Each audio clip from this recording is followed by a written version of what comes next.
10 days. You give me 10 days and I'll make you expert in AI. And we will explore some eminent AI tools like GPT-4, Dolly, Midjourney, Runway ML and lot of stuff. All these master classes are free of cost. For whom you are waiting for? Book your seat now. See you in the class. Hi, welcome to ChatGPT master class. इस master class में हम देखने वाले हैं कि ChatGPT क्या होता है, ChatGPT को यूज़ कैसे किया जाता है और ChatGPT की रियल लाइफ एप्लीकेशंस क्या होती है. मगर ये सारी चीज़ें करने से पहले कुछ टर्म्स हैं जिनके बारे में हमारा जानना बहुत ज़रूरी है. सबसे पहले हम देखेंगे कि आर्टिफिशियल इंटेलिजेंस क्या होता है. ह्यूमन इंटेलिजेंस और आर्टिफिशियल इंटेलिजेंस के बीच जो थिन लाइन है उसके बारे में जानना ज़रूरी है. जनरेटिव एआई जो कि इतना चल रहा है, इतना ट्रेंडिंग में है, वो क्या चीज़ होती है, क्या कर सकते हैं उससे, या फिर लार्ज लैंग्वेज मॉडल्स क्या होते हैं. प्रॉम्प्ट के बारे में आपने अक्सर सुना होगा, तो प्रॉम्प्ट इंजीनियरिंग क्या होती है इसके बारे में जानने की कोशिश करेंगे. और लास्ट में हम देखेंगे कि जो रियल लाइफ एप्लीकेशंस होती हैं ChatGPT की, ChatGPT हमारे लिए क्या क्या चीज़ें कर सकता है, किन किन फील्ड्स के अंदर काम कर सकता है, ये सारी चीज़ें हम देखने वाले हैं. और AI के कुछ टूल्स के बारे में भी देखेंगे कि उन टूल्स के थ्रू हम जो हमारा काम एक दिन में होता था या फिर 10 दिन में होता था उसको कैसे विद इन अ सेकेंड हम कर सकते हैं. तो ये सारी चीज़ें हम देखने वाले हैं. ये लेक्चर आपको लास्ट तक देखना है, आई एश्योर यू. इसके बाद आपको कोई कन्फ्यूज़न नहीं रहने वाला. This is not the last class, this is the first class. ऐसी ही हम 9 से 10 क्लास करने वाले हैं, 1 से लेकर 1.5 घंटे के करीब की, जिसके बारे में हम अलग अलग चीज़ों को समझने की कोशिश करेंगे. अगली जो हमारी क्लास होने वाली है वो होने वाली है AI इन डिजिटल मार्केटिंग. डिजिटल मार्केटिंग के अंदर आप आर्टिफिशियल इंटेलिजेंस के टूल्स का कैसे यूज़ कर सकते हो अपनी सेल्स को बूस्ट करने के लिए, या फिर आप जिस टारगेट ऑडियंस तक पहुंचना चाहते हो वहां तक कैसे पहुंचा जाता है, इस बारे में हम बात करेंगे. इसकी जितनी भी डिटेल्स है वो आपको हमारे ऐप पर मिल जाएगी जो कि है प्योर प्रोफेशनल. हमारी वेबसाइट भी है pureprofessional.in, आप वहाँ से जाकर भी डिटेल्स ले सकते हो. अब लेक्चर को शुरू करते हैं. तो मैं इस लेक्चर के अंदर जिन तरीक़ों का यूज़ करने वाला हूँ वो है वाइट बोर्ड के ऊपर भी हम चीज़ों को समझने की कोशिश करेंगे. इसके अलावा मैंने कुछ PPTs बनाई है, उन PPTs से थोड़ा सा हम समझेंगे और कुछ रियल लाइफ एग्जांपल्स का तड़का लगाएंगे. और हम ChatGPT की जो हमारी एप्लीकेशंस है उसको हम ओपन करेंगे, उसके अंदर कुछ प्रॉम्प्ट डालेंगे. इसके अलावा डॉली एक टूल होता है, उसके बारे में भी जानने की कोशिश करेंगे. तो सबसे पहले मैं पावर पॉइंट की प्रेजेंटेशन को ओपन कर लेता हूं और हम देखते हैं कि सबसे पहला कोट हमें क्या दिया गया है. Artificial intelligence will be part of our future, it's an inevitable. Sundar Pichai साहब बोलते हैं. इनएविटेबल का मतलब होता है जिसको टाला नहीं जा सकता.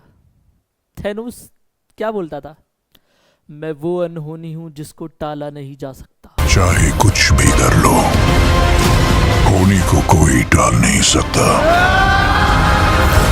और मैं तो होनी भी हूं और अनहोनी भी. इसी तरीके से आर्टिफिशियल इंटेलिजेंस एक ऐसी टेक्नोलॉजी है जिससे आप इनकार नहीं कर सकते. आप नहीं कह सकते कि ये मेरी लाइफ को इम्पैक्ट नहीं करेगा. आप कोई भी फील्ड उठा के देख लीजिए, आप कोई भी डोमेन उठा के देख लीजिए, वहाँ पर आपको आर्टिफिशियल इंटेलिजेंस की प्रेजेंस देखने को मिलेगी ही. चाहे मेडिकल फील्ड हो, चाहे एजुकेशन फील्ड हो, या फिर एग्रीकल्चर फील्ड हो, आपको हर जगह कहीं ना कहीं प्रेजेंस देखने को मिलेगी. थोड़े टाइम पहले बोला जाता था कि आपको पॉलिटी के बारे में पता होना चाहिए, क्योंकि गवर्नमेंट के जितने भी डिसीजंस होते हैं, जितनी भी पॉलिसीज़ होती है, वो कहीं ना कहीं हमारी लाइफ को इम्पैक्ट करती है. लेकिन आज के टाइम पे ये कहना गलत नहीं होगा कि आर्टिफिशियल इंटेलिजेंस के बारे में आपको पता होना चाहिए, क्योंकि कहीं ना कहीं ये आपकी डेली लाइफ को रूल करेगा, इम्पैक्ट करेगा. हम समझने की कोशिश करेंगे कि कैसे इम्पैक्ट कर सकता है, या इसके बेनिफिट क्या हो सकते हैं, डिसएडवांटेजेस क्या हो सकती है. ये सारी चीज़ें हम समझने की कोशिश करेंगे. अब सबसे पहले देखते हैं कि आर्टिफिशियल इंटेलिजेंस होता क्या है, इसकी डेफिनेशन क्या है, जनरल डेफिनेशन क्या है इसकी. Artificial intelligence refers to simulation of human intelligence. यहाँ पर हमारे पास दो टर्म्स है, पहला है आर्टिफिशियल इंटेलिजेंस, दूसरा है ह्यूमन इंटेलिजेंस। तो हम पहले ह्यूमन इंटेलिजेंस को थोड़ा सा समझने की कोशिश करते हैं। मैं यहाँ पर आपके सामने बैठा हुआ हूँ और मेरे अंदर कुछ इंटेलिजेंस है, यानी कि ऐसे बोलते हैं ना आम बोलचाल की भाषा में कि इसकी बुद्धि तो बहुत तेज है। वो जो हम बोलते हैं ना बुद्धि तेज है, डेट इज इंटेलिजेंस, कि इस बंदे का आईक्यू लेवल ज़्यादा है, इस बंदे का आईक्यू लेवल कम है, इसमें तो बुद्धि ही नहीं है, तो उसको हम बोलते हैं इंटेलिजेंस। ह्यूमन इंटेलिजेंस का मतलब है कि ह्यूमंस सोच सकते हैं, अपने एक्सपीरियंस से सीख सकते हैं, डिसीजंस ले सकते हैं। हमने सोचा कि यही चीज़ हम जैसे हमारे ह्यूमंस के अंदर है वैसे ही अगर हम मशीनों के अंदर डाल दें उसको, क्योंकि ह्यूमंस क्या होता है ना कि इतना कंसिस्टेंट नहीं रह पाता, इतना फास्टली काम नहीं कर पाता जितना फास्टली हम काम कराना चाहते हैं। तो हम लोगों ने क्या किया, हम लोगों ने आर्टिफिशियल इंटेलिजेंस को बनाया। आर्टिफिशियल इंटेलिजेंस कुछ नहीं है, आर्टिफिशियल इंटेलिजेंस अपने आप में एक ऐसी टेक्नोलॉजी कह सकते हो जो कि खुद से डिसीजन लेती है, खुद से चीज़ों को सीखती है, जिस तरीके से एक इंसान सीखता है, जैसे मैं सीखता हूँ। इसको हम समझने की कोशिश करेंगे डोरेमोन और नोबिता के एग्जाम्पल से। आपने देखा होगा कि जो डोरेमोन है ना वो एक रोबोट है, उसके अंदर क्या है, उसके अंदर आर्टिफिशियल इंटेलिजेंस है। हम थोड़ा सा इसको समझते हैं वाइट बोर्ड की हेल्प से। मान लीजिए ये मेरे वाइट बोर्ड है, इस पे मैं लिख देता हूँ। एक जगह मेरा यहाँ पर, just give me a second, ठीक है, यहाँ पर मेरा डोरेमोन है और इधर मेरा नोबिता है। अगर मैं डोरेमोन की बात करूं तो डोरेमोन के अंदर क्या है, आर्टिफिशियल इंटेलिजेंस यानी कि एआई है। और नोबिता की बात करूं तो नोबिता के अंदर हमको देखने को मिलता है ह्यूमन इंटेलिजेंस। जो काम नोबिता कर सकता है, नोबिता क्रिएटिव चीज़ें बना सकता है जो एग्जिस्ट नहीं करती। इसके अलावा नोबिता के अंदर इमोशंस होते हैं, नोबिता डिसीज़न ले सकता है, उसको चीज़ें याद रहती है कि मैं इधर से गया था। तो मान लीजिए कि वो किसी रास्ते पे गया और वो रास्ता आगे जाके बंद मिला, तो अब नोबिता को ये याद रहेगा कि यार इस वाले रास्ते से नहीं जाना क्योंकि ये बंद है। तो हमने क्या कोशिश की है, हमने कोशिश की है जैसे नोबिता अपने सारे डिसीजंस ले सकता है, उसी तरीके से मशीन्स के अंदर हम ऐसी इंटेलिजेंस डाल दें। अब वो रियल इंटेलिजेंस तो नहीं होगी, जैसे इंसान के अंदर बुद्धि होती है, तो इसीलिए इसको बोला जाता है आर्टिफिशियल इंटेलिजेंस, कि बनावटी है। ये हमने क्या किया, हमने डोरेमोन के अंदर डाल दी ये टेक्नोलॉजी। जब हमने किसी मशीन या फिर किसी रोबोट के अंदर इसको डाल दिया तो वो रोबोट भी क्या करने लगता है, वो इंसानों की तरह सोचने लगता है, डिसीजन लेने लगता है। आपने देखा है किसी गेम के अंदर एक तरफ आप खेल रहे होते हो, दूसरी तरफ एक दूसरा प्लेयर होता है। जब आप उसको मारने की कोशिश करते हो या चेस के अंदर जब आप उससे जीतने की कोशिश करते हो तो वो आपको जीतने नहीं देता। सामने कोई इंसान थोड़ी बैठा हुआ है, सामने आर्टिफिशियल इंटेलिजेंस है। आर्टिफिशियल इंटेलिजेंस क्या है, एक सॉफ्टवेयर है। उस सॉफ्टवेयर को हमने क्या किया, उसको हमने मशीन के अंदर इम्प्लीमेंट कर दिया। जब हमने उसको मशीन के अंदर इम्प्लीमेंट करा तो वो एक ह्यूमन की तरह सारी चीज़ें करने लगता है। इसके काफ़ी सारे एग्जाम्पल्स हैं, वो मैं आपको बताता हूँ। जैसे आपने एक मूवी देखी होगी, एक मूवी आई थी रोबोट।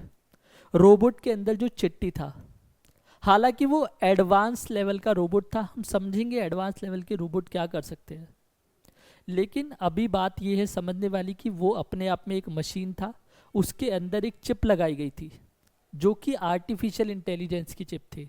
आपने देखा होगा कि जब उस चिप को चेंज कर दिया गया था तो कितनी तबाही मचाई थी उसने शहर के अंदर। इसी तरीके से हमारे पास काफ़ी सारे एग्जाम्पल्स अवेलेबल है। आपने एज ऑफ अल्ट्रॉन देखी होगी, अवेंजर्स एज ऑफ अल्ट्रॉन, उसमें आपने अल्ट्रॉन को देखा होगा। अल्ट्रॉन क्या था? अल्ट्रॉन एक मशीन थी। उसके अंदर हमने क्या किया? उसके अंदर हमने आर्टिफिशियल इंटेलिजेंस को इम्प्लीमेंट किया। आर्टिफिशियल इंटेलिजेंस को इम्प्लीमेंट करने का मतलब ये होता है कि हमारा जो गोल है वो ये है कि मशीन अपने आप सारी चीज़ें करने लगे, एक ह्यूमन की तरह डिसीजंस ले, ह्यूमन की तरह सोचे, वो सारी चीज़ें करे। अगर आप ये सारी चीज़ें करवाने में कामयाब हो जाते हो तो आप कह सकते हो कि हमने आर्टिफिशियल इंटेलिजेंस का जो हमारा गोल था वो अचीव कर लिया। इसके अलावा आपने आयरन मैन के सूट के अंदर इस चीज़ को इम्प्लीमेंट होते हुए देखा होगा। अक्सर क्या बोलता था आयरन मैन? जारविस मुझे ये वाली चीज़ दिखाओ, जारविस मुझे ये करके दिखाओ। और जो हमारे ये आर्टिफिशियल इंटेलिजेंस के असिस्टेंट्स कह सकते हैं हम इनको, कि असिस्टेंट है ये जो कि हमारी हेल्प करते हैं, जैसे हमारे मोबाइल फ़ोन्स के अंदर भी होता है, जैसे एलेक्सा होती है, सिरी होती है। हम उससे कुछ क्वेश्चन करते हैं, वो हमें आंसर करता है। जैसे कि हमने उससे क्वेश्चन क्या किया? हमने उससे क्वेश्चन किया कि क्या आज बारिश होने वाली है? तो वो हमको क्या बताएगा कि हाँ आज बारिश होने वाली है, प्लीज़ आप छाता लेके जाइए। अगर यही चीज़ हम अपनी मम्मी से पूछते कि मम्मी आज मौसम थोड़ा ठीक नहीं लग रहा तो क्या करूं, तो मम्मी हमको सजेशन देती है। मम्मी बोलती है कि एक काम करो, छाता लेके चले जाओ, हो सकता है बारिश हो जाए। और वही चीज़ हमारे ये जो असिस्टेंट है वो हमको करने की कोशिश करते हैं। तो ये ह्यूमन की तरह सोच पा रहे हैं, ये फ्यूचर को प्रिडिक्ट कर पा रहे हैं कि ऐसी पॉसिबिलिटी हो सकती है कि बारिश हो जाए, तो प्लीज़ आप छाता लेके चले जाइए। तो जारविस या फिर फ्राइडे ये क्या थे? ये असिस्टेंट थे, एआई के असिस्टेंट थे, जो क्या बोलते थे, जैसे आयरन मैन स्पेस में गया तो वो अपने आप से बोलने लगा क्या भाभी जी को कॉल लगा दूं, पेपर पोट्स को। तो उनको पता है कि हो सकता है, वो फ्यूचर को प्रिडिक्ट करने की कोशिश कर रहे हैं कि यार हम स्पेस में जा रहे हैं और स्पेस में सबको पता है कि यार स्पेस में हम बिना ऑक्सीजन के नहीं रह सकते, वहाँ पर नहीं है ऐसा इन्वायरमेंट। तो हो सकता है कि आयरन मैन कभी लौट के ही नहीं आता, तो इसलिए उसने आयरन मैन को बोला, सजेशन दिया कि क्या मैं पेपर पोट्स को कॉल लगा दूं। तो ये सारी की सारी चीज़ें क्या है? ये आर्टिफिशियल इंटेलिजेंस है। तो आई होप आपको थोड़ा सा एक आइडिया लगा होगा कि आर्टिफिशियल इंटेलिजेंस क्या चीज़ होती है। यहाँ पर भी वही चीज़ लिखी गई है कि ये जो आर्टिफिशियल इंटेलिजेंस है वो प्रोसेस किया जाता है मशीन्स के या रोबोट्स के थ्रू, जबकि जो ह्यूमन इंटेलिजेंस होता है उसको प्रोसेस किया जाता है आपका इंसानों के थ्रू। ये क्या अलाउ करता है मशीन को? ये मशीन को अलाउ करता है कि वो सारे टास्क कर पाए जो एक ह्यूमन कर सकता है। एक ह्यूमन को भागना है तो आपका जो मशीन है वो भी भाग सकती है। उसको होमवर्क करना है, अगर नोबिता को होमवर्क करना होता था तो डोरेमोन उसकी हेल्प कर सकता था ना। तो मशीन वो सारे काम कर सकती है।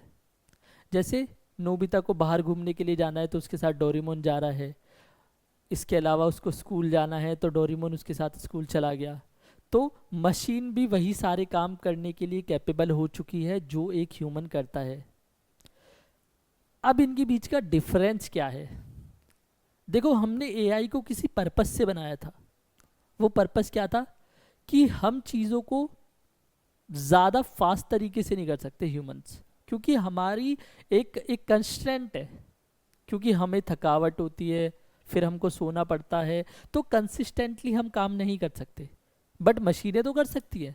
तो एआई जो सिस्टम्स होते हैं वो क्या कर सकते हैं? जैसे हमको अगर कुछ कैलकुलेशंस दे दी जाए करने के लिए, कुछ डेटा दे दिया जाए, जैसे आप सामने बैठे हुए, आपने मेरे से बोला कि एक काम करो, बताओ 2+3 कितना होता है, मैंने फटाफट बता दिया 5। फिर आपने बोला 5+5 कितना होता है, मैंने बता दिया 10। तो मैं डेटा को तो प्रोसेस कर पा रहा हूँ एज अ ह्यूमन, लेकिन अगर कॉम्प्लेक्स डेटा दे दिया जाए, अगर बोल दिया जाए कि एक काम करो 5 4 3 4 2 5 + 1 6 9 8 7 2 3 4, तो मुझे थोड़ा सा टाइम लग जाएगा इसको कैलकुलेट करने में। जबकि अगर आप इसको मशीन को दोगे तो जो मशीन है वो विदिन अ सेकेंड आपको इसका कैलकुलेशन करके दे देगी। तो डेटा को एनालाइज करने की जो स्पीड है वो मशीन की काफ़ी ज़्यादा है ह्यूमन के कंपैरिजन में। इंसान अपनी गलतियों से नहीं सीखता। कुछ इंसान सीखते हैं मगर मोस्टली नहीं सीखते, क्योंकि हमें याद नहीं रहता, हमारी जो मेमोरी की स्टोरेज है वो लिमिटेड है, हमको हर चीज़ याद नहीं रह सकती, लेकिन मशीन को हर चीज़ याद रह सकती है। तो वो हमसे ज़्यादा बेहतर डिसीजन ले सकता है, क्योंकि उसको पता है कि लास्ट टाइम जो गलती की थी उसकी डिटेल्स भी पता है उसको, मगर हमको चीज़ें याद नहीं रहती इतनी। तो हम मशीनों के थ्रू चाहते हैं कि जो एक ह्यूमन एरर के चांसेस होते हैं वो ह्यूमन एरर के चांसेस भी ना हो। अगर एक डॉक्टर से हम कोई ऑपरेशन कराए तो हो सकता है कि 0.1% का चांस है ह्यूमन एरर होने का, जो कि मशीन्स के अंदर भी है। मगर क्योंकि मशीन ने डेटा को एनालाइज किया है, उसको पॉसिबिलिटीज पता है, उसको फ्यूचर पता है, उसके पास ह्यूमन से ज़्यादा डेटा है, तो हम कह सकते हैं कि वो ज़्यादा बेहतर डिसीजन ले सकती है, ज़्यादा बेहतर रिजल्ट प्रोड्यूस करके हमको दिखा सकती है। तो ये हमारा आर्टिफिशियल इंटेलिजेंस होता है। आर्टिफिशियल इंटेलिजेंस से जुड़ी हुई एक टर्म मशीन लर्निंग भी होती है, और इससे एक जुड़ी हुई टर्म डीप लर्निंग भी होती है। इसके बारे में थोड़ा सा समझने की कोशिश करते हैं। व्हाइट बोर्ड पे चलते हैं, यहाँ पर देखते हैं। आपको जानना पड़ेगा कि एआई जो होता है वो मेरा एक पूरा का पूरा डोमेन है। सबसे बड़ा जो मेरा डोमेन है मेरे पास वो है एआई। मैं यहाँ पर ड्रॉ कर देता हूँ, आप कह सकते हो कि दिस इज एआई।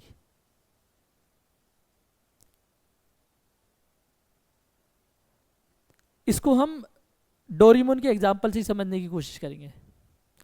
जो मेरा मशीन लर्निंग होता है वो मशीन लर्निंग मेरा एक सबसेट होता है आर्टिफिशियल इंटेलिजेंस का, और जो मेरा डीप लर्निंग होता है वो मशीन लर्निंग का सब पार्ट होता है।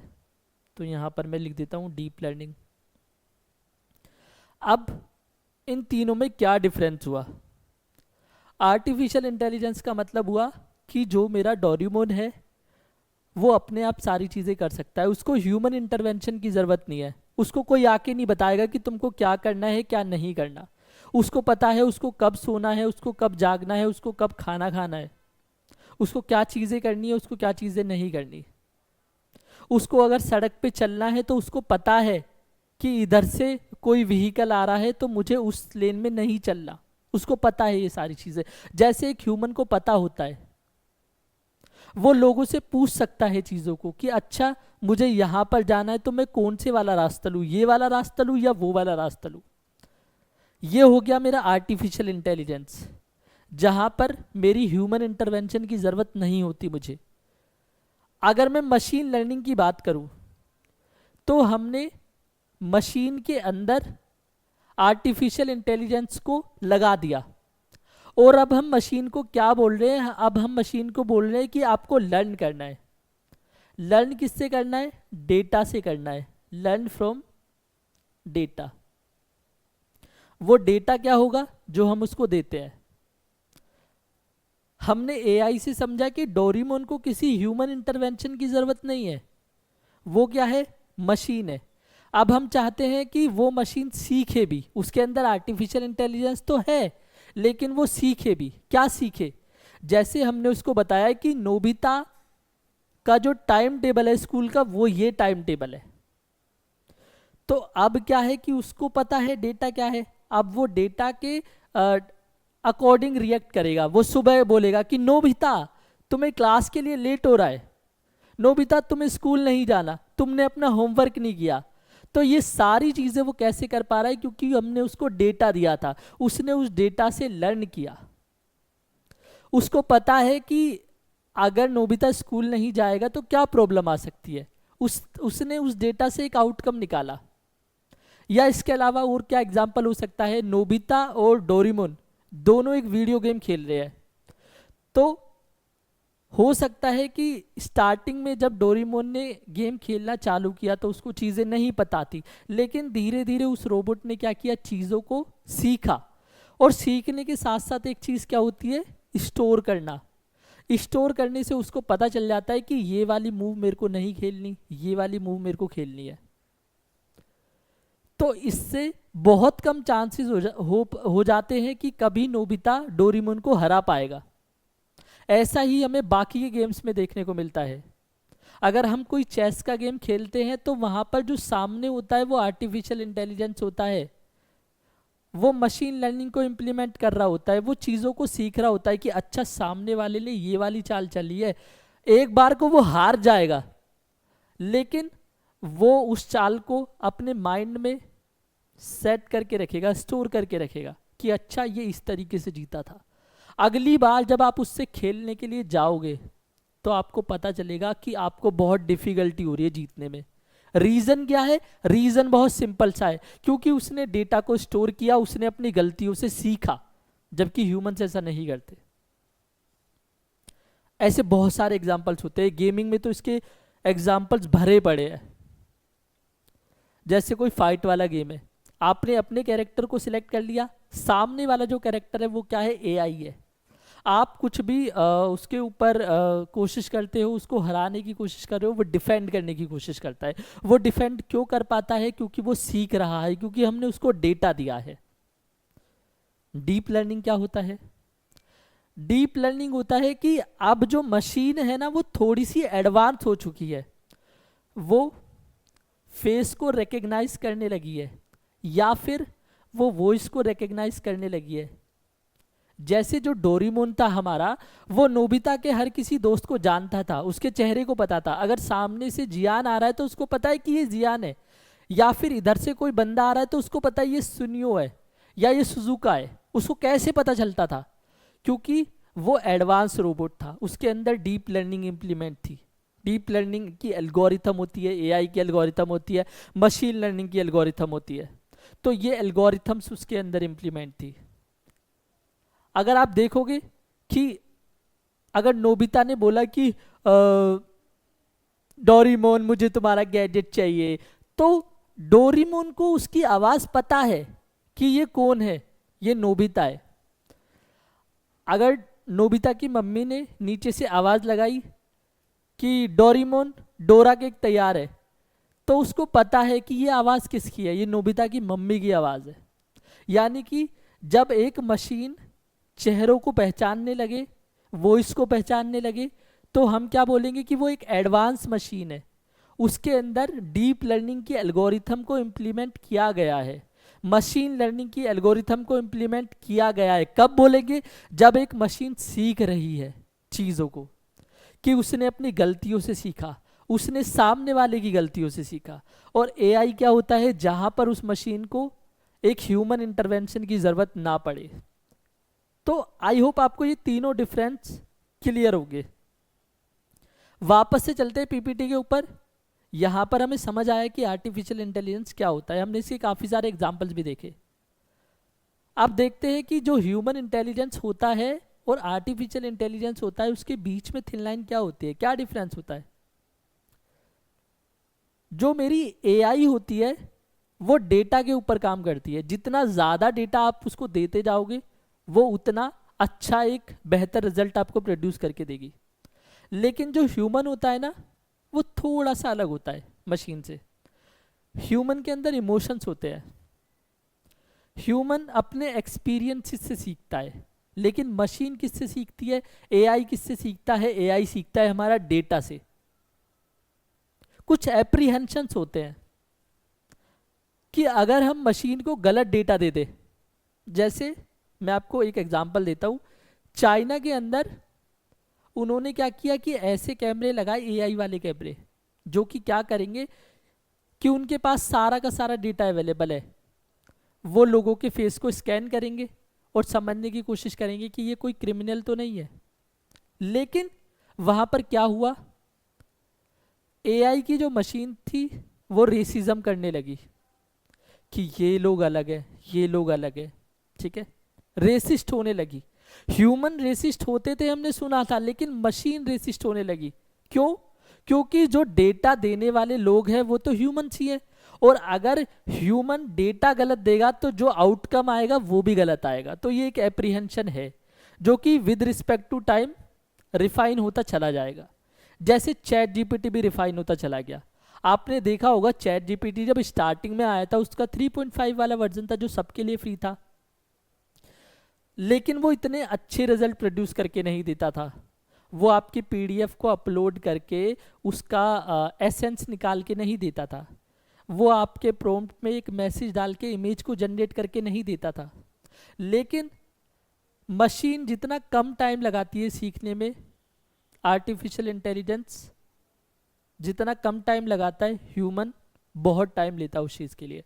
आप देखोगे कि 6-6 महीने के गैप में आर्टिफिशियल इंटेलिजेंस के जो हमारे लार्ज लैंग्वेज मॉडल थे, जैसे चैट जीपीटी हो गया या फिर इसके अलावा डॉली, मिड जर्नी जैसे टूल्स होते हैं, तो हमने सबसे पहले देखा चैट जीपीटी का वर्जन 3.5, लेकिन विद इन 6 मंथ और 1 साल उसका अगला वर्जन आ गया और बहुत बेहतर वर्जन आया, 4 वाला वर्जन। उसके बाद हमने देखा कुछ दिनों बाद 4 वाला वर्जन आ गया। लेकिन ह्यूमन इतनी जल्दी इवॉल्व नहीं कर सकता। हमको पता है ह्यूमन इवोल्यूशन की हिस्ट्री, कि उसने कितने साल लगाए हैं चीज़ों को सीखने में। इंसान को इंसान बनने में बहुत साल लग गए, लेकिन मशीन को ऐसा करने में इतने साल नहीं लगे। जो काम ह्यूमन को सीखने में या उस इवोल्यूशन के प्रोसेस में 10 साल लगे, 100 साल लगे, मशीन को 1 महीना लगा वो सीखने में। तो ह्यूमन जो होता है वो अपने एक्सपीरियंसेस के थ्रू सीखता है, लेकिन मशीन ऐसा नहीं करती। एक्सपीरियंसेस के थ्रू सीखने का मतलब है कि उसके पास जो डेटा है उस डेटा से मशीन सीखती है। इसके अलावा जो एक चीज़ आर्टिफिशियल इंटेलिजेंस में या मशीन में मिसिंग है वो है इमोशंस। डोरेमोन के पास कोई इमोशन नहीं थे, लेकिन नोबिता के पास इमोशन थे। अगर सुजुका डेगिसुगी के पास जा रही है तो नोबिता को दर्द होता था, उसको बुरा लगता था, उसको बुरा फील होता था। लेकिन हालांकि डोरेमोन को भी ऐसा दिखाया गया है, लेकिन हम ऐसा सच नहीं बोल सकते कि डोरेमोन के अंदर किसी तरीके के इमोशंस थे, क्योंकि वो रोबोट था, मशीन थी, मशीन के अंदर ये वाली चीज़ मिसिंग है।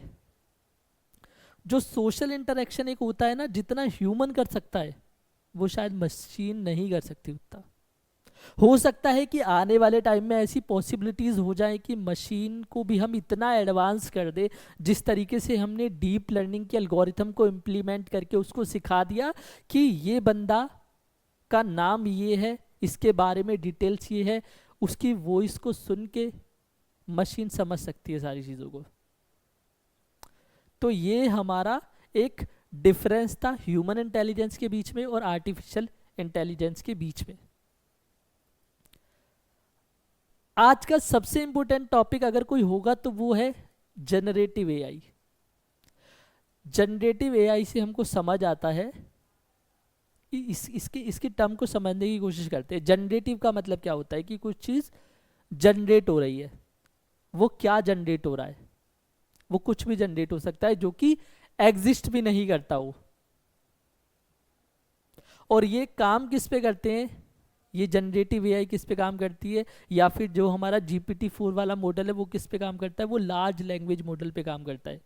लार्ज लैंग्वेज मॉडल का मतलब है कि जो डेटा हमने उस मशीन को दिया है वो बहुत सारा डेटा हमने दिया है। उस डेटा की हेल्प से क्या करती है मशीन? पैटर्न्स को पहचानने की कोशिश करती है। उसको हमने बहुत सारा डेटा दिया। फॉर एग्जांपल, जिस रूम के अंदर मैं रिकॉर्डिंग करता हूँ उसमें एक रिंग लाइट रखी हुई है, तो हमने रिंग लाइट का डेटा दिया कि देखो रिंग लाइट ऐसी दिखती है, कैमरा ऐसा दिखता है, एसी ऐसा दिखता है, बिल्ली ऐसी दिखती है, कुत्ता ऐसा दिखता है, गाय ऐसी दिखती है, वाइट बोर्ड ऐसा दिखता है, लैपटॉप ऐसा दिखता है, स्पीकर ऐसा दिखता है, कीबोर्ड ऐसा दिखता है। हमने उसको बहुत सारा डेटा दे दिया। अब जब आप उससे इंटरेक्शन करने की कोशिश करते हो ना, तो वो उस डेटा में से आपको आंसर करने की कोशिश करती है। जितना ज़्यादा डेटा हम उसको देते जाएंगे वो उतना ही रिफाइंड होती चली जाएगी। कोई लिमिटेशन नहीं है ह्यूमन माइंड की तरह कि इतना ही डेटा प्रोसेस कर सकता है या इतनी ही चीज़ों के बारे में इंसान सोच सकता है। नहीं, कुछ टूल्स मेरे पास अवेलेबल है। जनरेटिव एआई का मतलब मेरे को समझ आया कि क्या होता है। Generative AI creates new content. जैसे एक आर्टिस्ट है, कोई गाना है जो कि एग्जिस्ट नहीं करता। आर्टिस्ट क्या करता है? लिरिक्स राइटर पहले उस गाने को लिखता है, उसके बाद एक बंदा उस गाने को गाता है और एक क्रिएशन तैयार होकर आ जाती है। दैट इज जनरेटिव एआई, कि जो पहले से एग्जिस्ट नहीं करता। अब हमारे पास कुछ टूल्स अवेलेबल है, ठीक है। अब ये चीज़ कौन कर सकता था? ह्यूमंस करते थे पहले।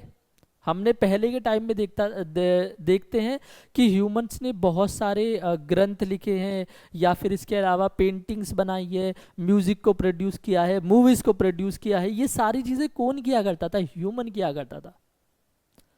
हमने मशीन को ऐसा बना दिया, हम चाहते हैं कि मशीन भी ये सारी चीज़ें करे। तो उसके लिए हमारे पास कुछ टूल्स अवेलेबल है।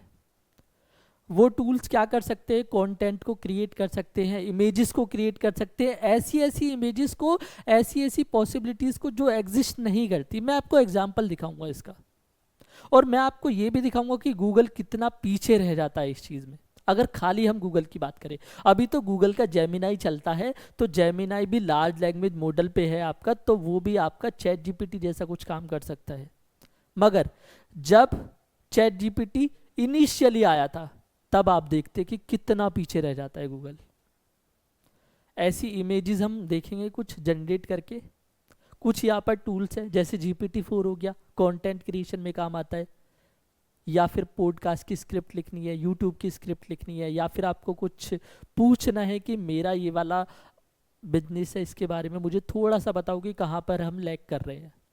जैसे आप एक एक्सपर्ट से पूछ सकते हो, वैसे ही आप एक मशीन से पूछ सकते हो, वो मशीन आपको सारी चीज़ें बताएगी।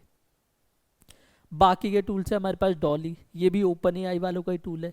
जैसे GPT-4 हमारा ओपन एआई वालों का है, ये हमारा इमेज क्रिएशन में काम आता है।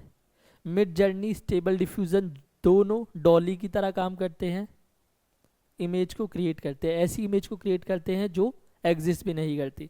इसके अलावा deep dream, runway M L हमारा वीडियोस को क्रिएट करने के काम आता है। जैसे ओपन एआई अपना एक सॉफ्टवेयर लेके आएगा थोड़े टाइम बाद, अभी बीटा स्टेज में है, सोरा नाम का। सोरा भी सेम चीज़ करेगा कि आप उसको टैक्स लिख के दोगे, जिस तरीके से अभी हम डॉली के अंदर टैक्स लिखते हैं और हमारी एक इमेज जनरेट हो जाती है, इसी तरीके से थोड़े टाइम बाद आप देखोगे कि आप एक सॉफ्टवेयर के अंदर एक मैसेज लिख रहे हो, और उस मैसेज में जो जो चीज़ें बोली गई है वो आपको क्रिएट होके दिख जाएगी सारी की सारी रनवे एमएल के अंदर।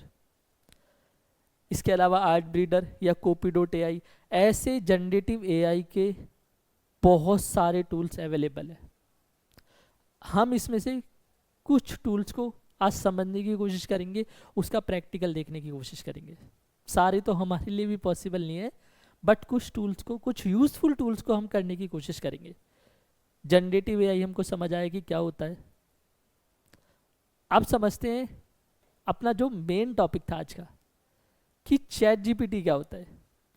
चैट जीपीटी को डेवलप किया है ओपन एआई ने। ये क्या है? एक चैटबॉट है। आपने देखा है कभी कि जोमेटो की साइट पे जाते हो, या फिर आप स्विगी की वेबसाइट पे जाते हो, या किसी एजुकेशनल इंस्टीट्यूट है उसकी कोई वेबसाइट है, आप जब जाते हो ना, उस पर एक चैटबॉट होता है। चैटबॉट को हमने क्या किया है, उन चैटबॉट्स की बात कर रहा हूँ, तो हमने उनको बहुत सारे क्वेश्चन आंसर दे दिए पहले से ही, हमने वो डेटा दे दिया उसको। तो सबसे पहले वो आपको बोलता है hi, how may I help you. आप उसको प्रॉब्लम बताते हो, ठीक है, वो आपको सॉल्यूशन लिख के दे देता है। क्यों कर पा रहा है वो चैटबॉट ऐसा? क्योंकि हमने ऐसे हजारों लाखों क्वेश्चंस उसको फीड कराए हैं, हमने उसको दिए हैं कि यूजर ये भी पूछ सकता है, यूजर ये भी पूछ सकता है। अब मान लीजिए कोई नया क्वेश्चन आ गया, बिल्कुल नया क्वेश्चन जिसके बारे में नहीं पता उस चैटबॉट को, तो हो सकता है वो उसके अलावा कोई दूसरा आंसर दे दे, लेकिन वो उसका उस क्वेश्चन के आंसर को फाइंड करेगा, अपने डेटा में उसको स्टोर करेगा, अगली बार जब वैसा ही कोई क्वेश्चन पूछेगा तो वो आंसर करके दे देगा। तो चैट जीपीटी हमारा जो होता है, ये हमें पता है कि ओपन एआई ने बनाया है। अभी जो इसका करंट वर्जन चल रहा है डेट इज़ 4.0 चल रहा है। इसके अलावा इसके पेड वर्जन्स भी अवेलेबल है, फ्री वाला वर्जन भी अवेलेबल है, और ये हमारा कंटेंट क्रिएशन, इमेज क्रिएशन, ये सारी चीज़ों के लिए काम आता है। तो हम इसको देखने वाले हैं आज कि इसका इंटरफेस किस तरीके का दिखाई देता है, या इसके अलावा बाकी चीज़ें क्या हो सकती है इस पर। नेक्स्ट स्लाइड पे चलते हैं। ये है प्रॉम्प्ट इंजीनियरिंग। प्रॉम्प्ट इंजीनियरिंग से पहले हम ये जानने की कोशिश करते हैं कि प्रॉम्प्ट क्या होता है। अभी तक आपने चैट जीपीटी को यूज़ कर लिया होगा मोबाइल फ़ोन के अंदर या कंप्यूटर के अंदर, आपको पता है उसका इंटरफेस कैसा दिखता है। लेकिन प्रॉम्प्ट क्या चीज़ होती है?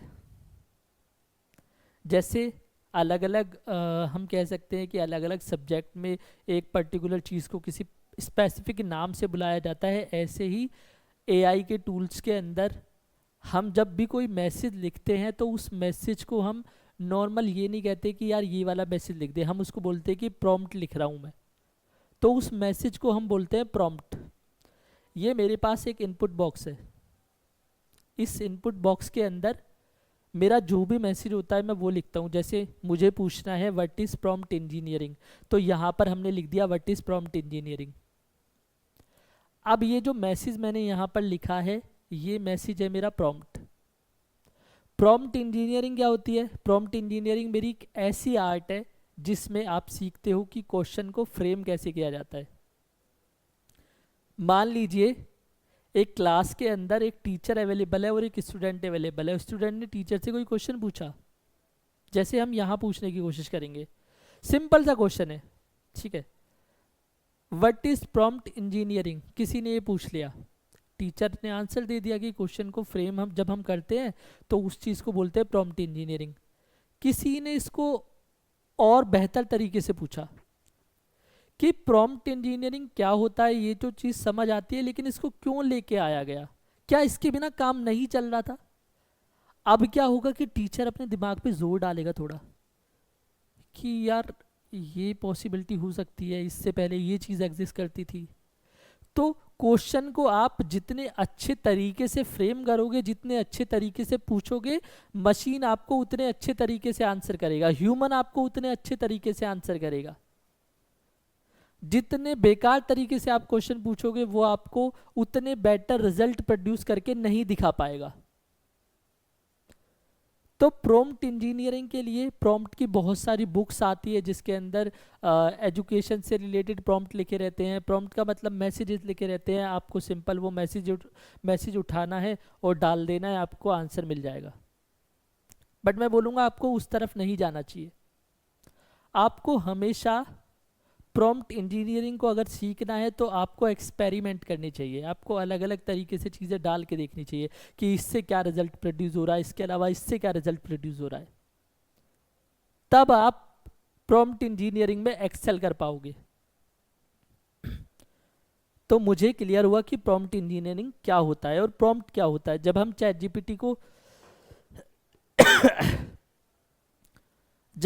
जीपीटी को ओपन करेंगे तो वहां पर हम इस तरीके का इनपुट बॉक्स देखने वाले हैं। आगे देखते हैं स्लाइड में कि बाकी क्या चीजें देखेंगे आज हम। एक बार हम ये वाली चीज कंप्लीट कर ले, उसके बाद हम सीधा जंप कर जाएंगे अपने प्रैक्टिकल के ऊपर।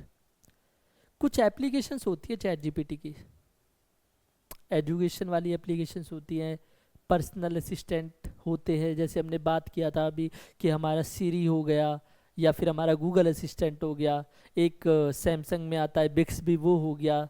रिसर्च एंड डेवलपमेंट के लिए हम इसका यूज़ कर सकते हैं, एंटरटेनमेंट के लिए यूज़ कर सकते हैं, कंटेंट क्रिएशन, कस्टमर सपोर्ट के लिए यूज़ कर सकते हैं। कस्टमर सपोर्ट में कैसे यूज़ होता है? हमने अभी बताया ना कि जोमेटो या फिर स्विगी या फिर जो एजुकेशनल वाली एप्स होती है उनके अंदर चैट बोट होता है, चैट बोट के पास डेटा होता है, वो काइंड ऑफ हमारा एआई होता है जो कि क्वेश्चंस के आंसर करता है हमसे, जैसे कि ह्यूमन कर सकता है। तो ये कस्टमर सपोर्ट हमको प्रोवाइड हो जाता है। कंटेंट क्रिएशन अभी हम देखने वाले हैं, आर्टिकल लिखना हो, स्टोरी लिखना हो, कोई गाना लिखना हो, कोई पोइट्री लिखनी हो, सारी चीज़ें हमें चैट जीपीटी करके दे देगा। एंटरटेनमेंट के लिए हम क्या कह सकते हैं कि हमें कोई गेम बनाना है तो उस गेम की स्क्रिप्ट लिख के दे सकता है हमको, कोई इमेज जनरेट करके दे सकता है। एडुकेशन में कैसे यूज हो रहा है, एडुकेशन से रिलेटेड आपको अपने असाइनमेंट बनवाने हैं तो वो चैट जीपीटी आपको करके दे देगा। आपको कोई कॉम्प्लिकेटेड क्वेश्चन पूछना है तो वो चैट जीपीटी आपको बता देगा, क्योंकि उसके पास डेटा ही इतना सारा अवेलेबल है।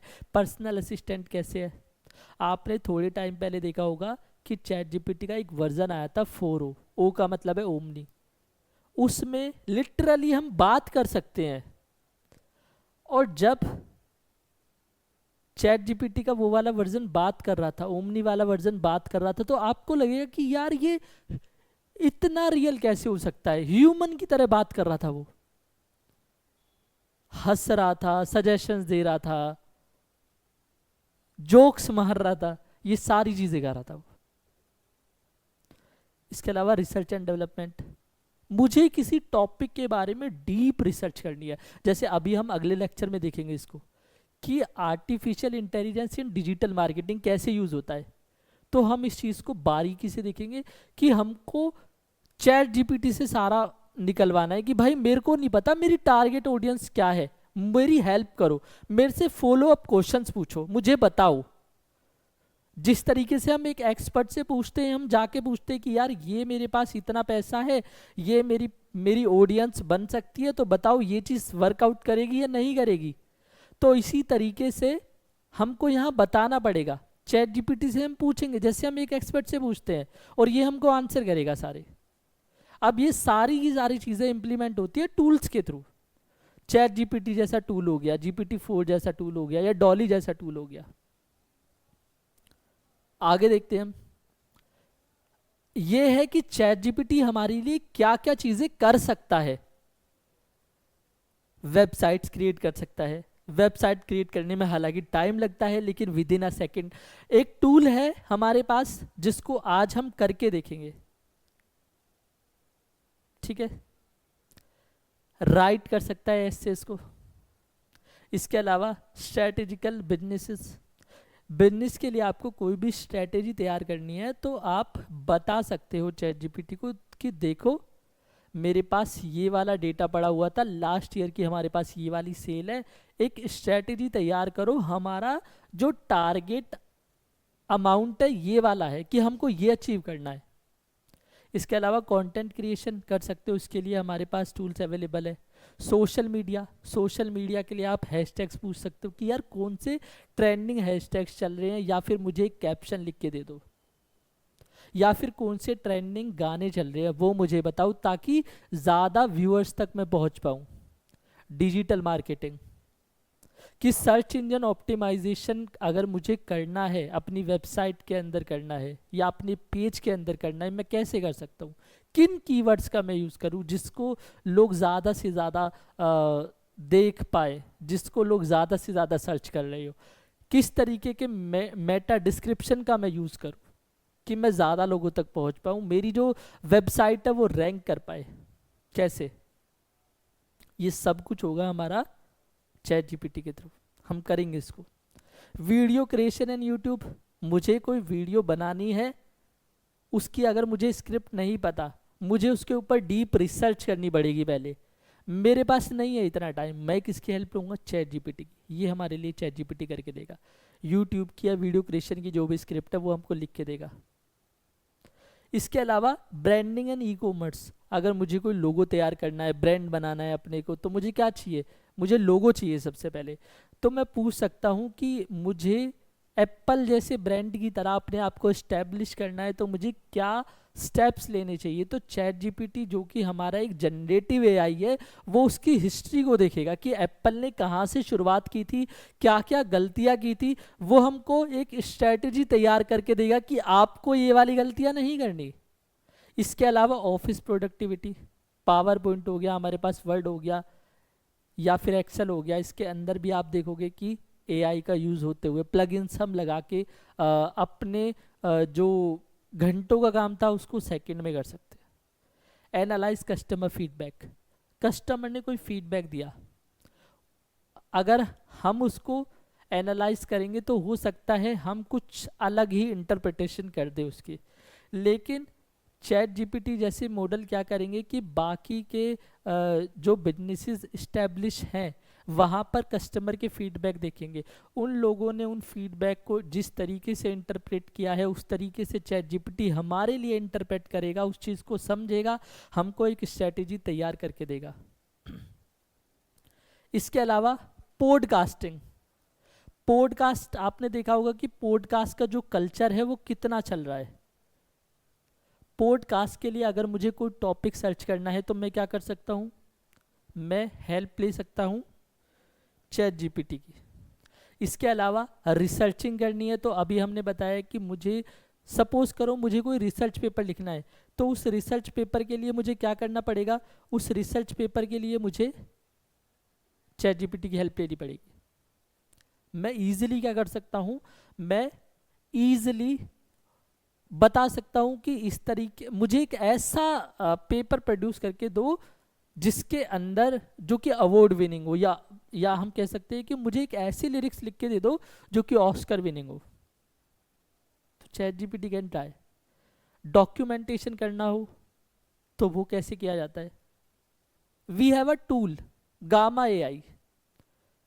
गामा एआई हमारी 3 चीजें करके देता है, इनमें से जो यहाँ पर स्क्रीन के ऊपर आपको दिखाई देती है। Gamma can create website with in a second. Gamma can create documentation. आप कोई प्रोडक्ट खरीद के लाते हो, उसकी डॉक्यूमेंटेशन मिलती है ना साथ में। इसी तरीके से हमारा जो गामा एआई है वो डॉक्यूमेंटेशन को तैयार करके दे देगा। अगर आपको प्रेजेंटेशन तैयार करनी है, आपको नहीं पता टॉपिक, आपको रिसर्च नहीं करनी, इमेजेस के साथ आपको काफ़ी अच्छी प्रेजेंटेशन एक तैयार करके दे देगा। तो ये सारे के सारे टूल्स में से कुछ कुछ टूल्स हम आज करके देखेंगे, बाकी की जो क्लासेस होंगी उनमें हम बाकी के टूल्स को करके देखेंगे। अगली जो क्लास है उसमें डिजिटल मार्केटिंग करने वाले हैं, उसको ज्वाइन करना ना भूले। वो हमारी होने वाली है 13 जुलाई को 3 बजे सैटरडे को। अगली स्लाइड देखते हैं। प्रॉम्प्टिंग हमने देखा कि प्रॉम्प्ट करना है, मैसेज को फ्रेम करना है, लेकिन उससे पहले कुछ चीज़ें दिमाग में रखनी है। वो चीज़ें क्या है कि सबसे पहले आपको उसको एक रोल असाइन करना है। नोबिता के लिए डोरेमोन ने एक फ्रेंड था, फ्रेंड से बढ़कर था, तो नोबिता ने एक रोल असाइन किया हुआ था उसको बड़े भाई का या फिर उसको अपने एक दोस्त का। ऐसे ही आपको जब भी कोई रिसर्च करनी होगी तो आप बताओगे कि आप इस पर्टिकुलर फील्ड के असिस्टेंट प्रोफेसर हो, आप इस पर्टिकुलर फील्ड के प्रोसेसर हो, तो उसको क्या लगेगा कि प्रोसेसर को दुनिया भर की चीज़ें पता होती है, तो वो कोडिंग एक्ट करेगा। सेकेंड चीज़ है set context and define task. आपको बताना पड़ेगा कि आपको क्या टास्क करना है, ठीक है।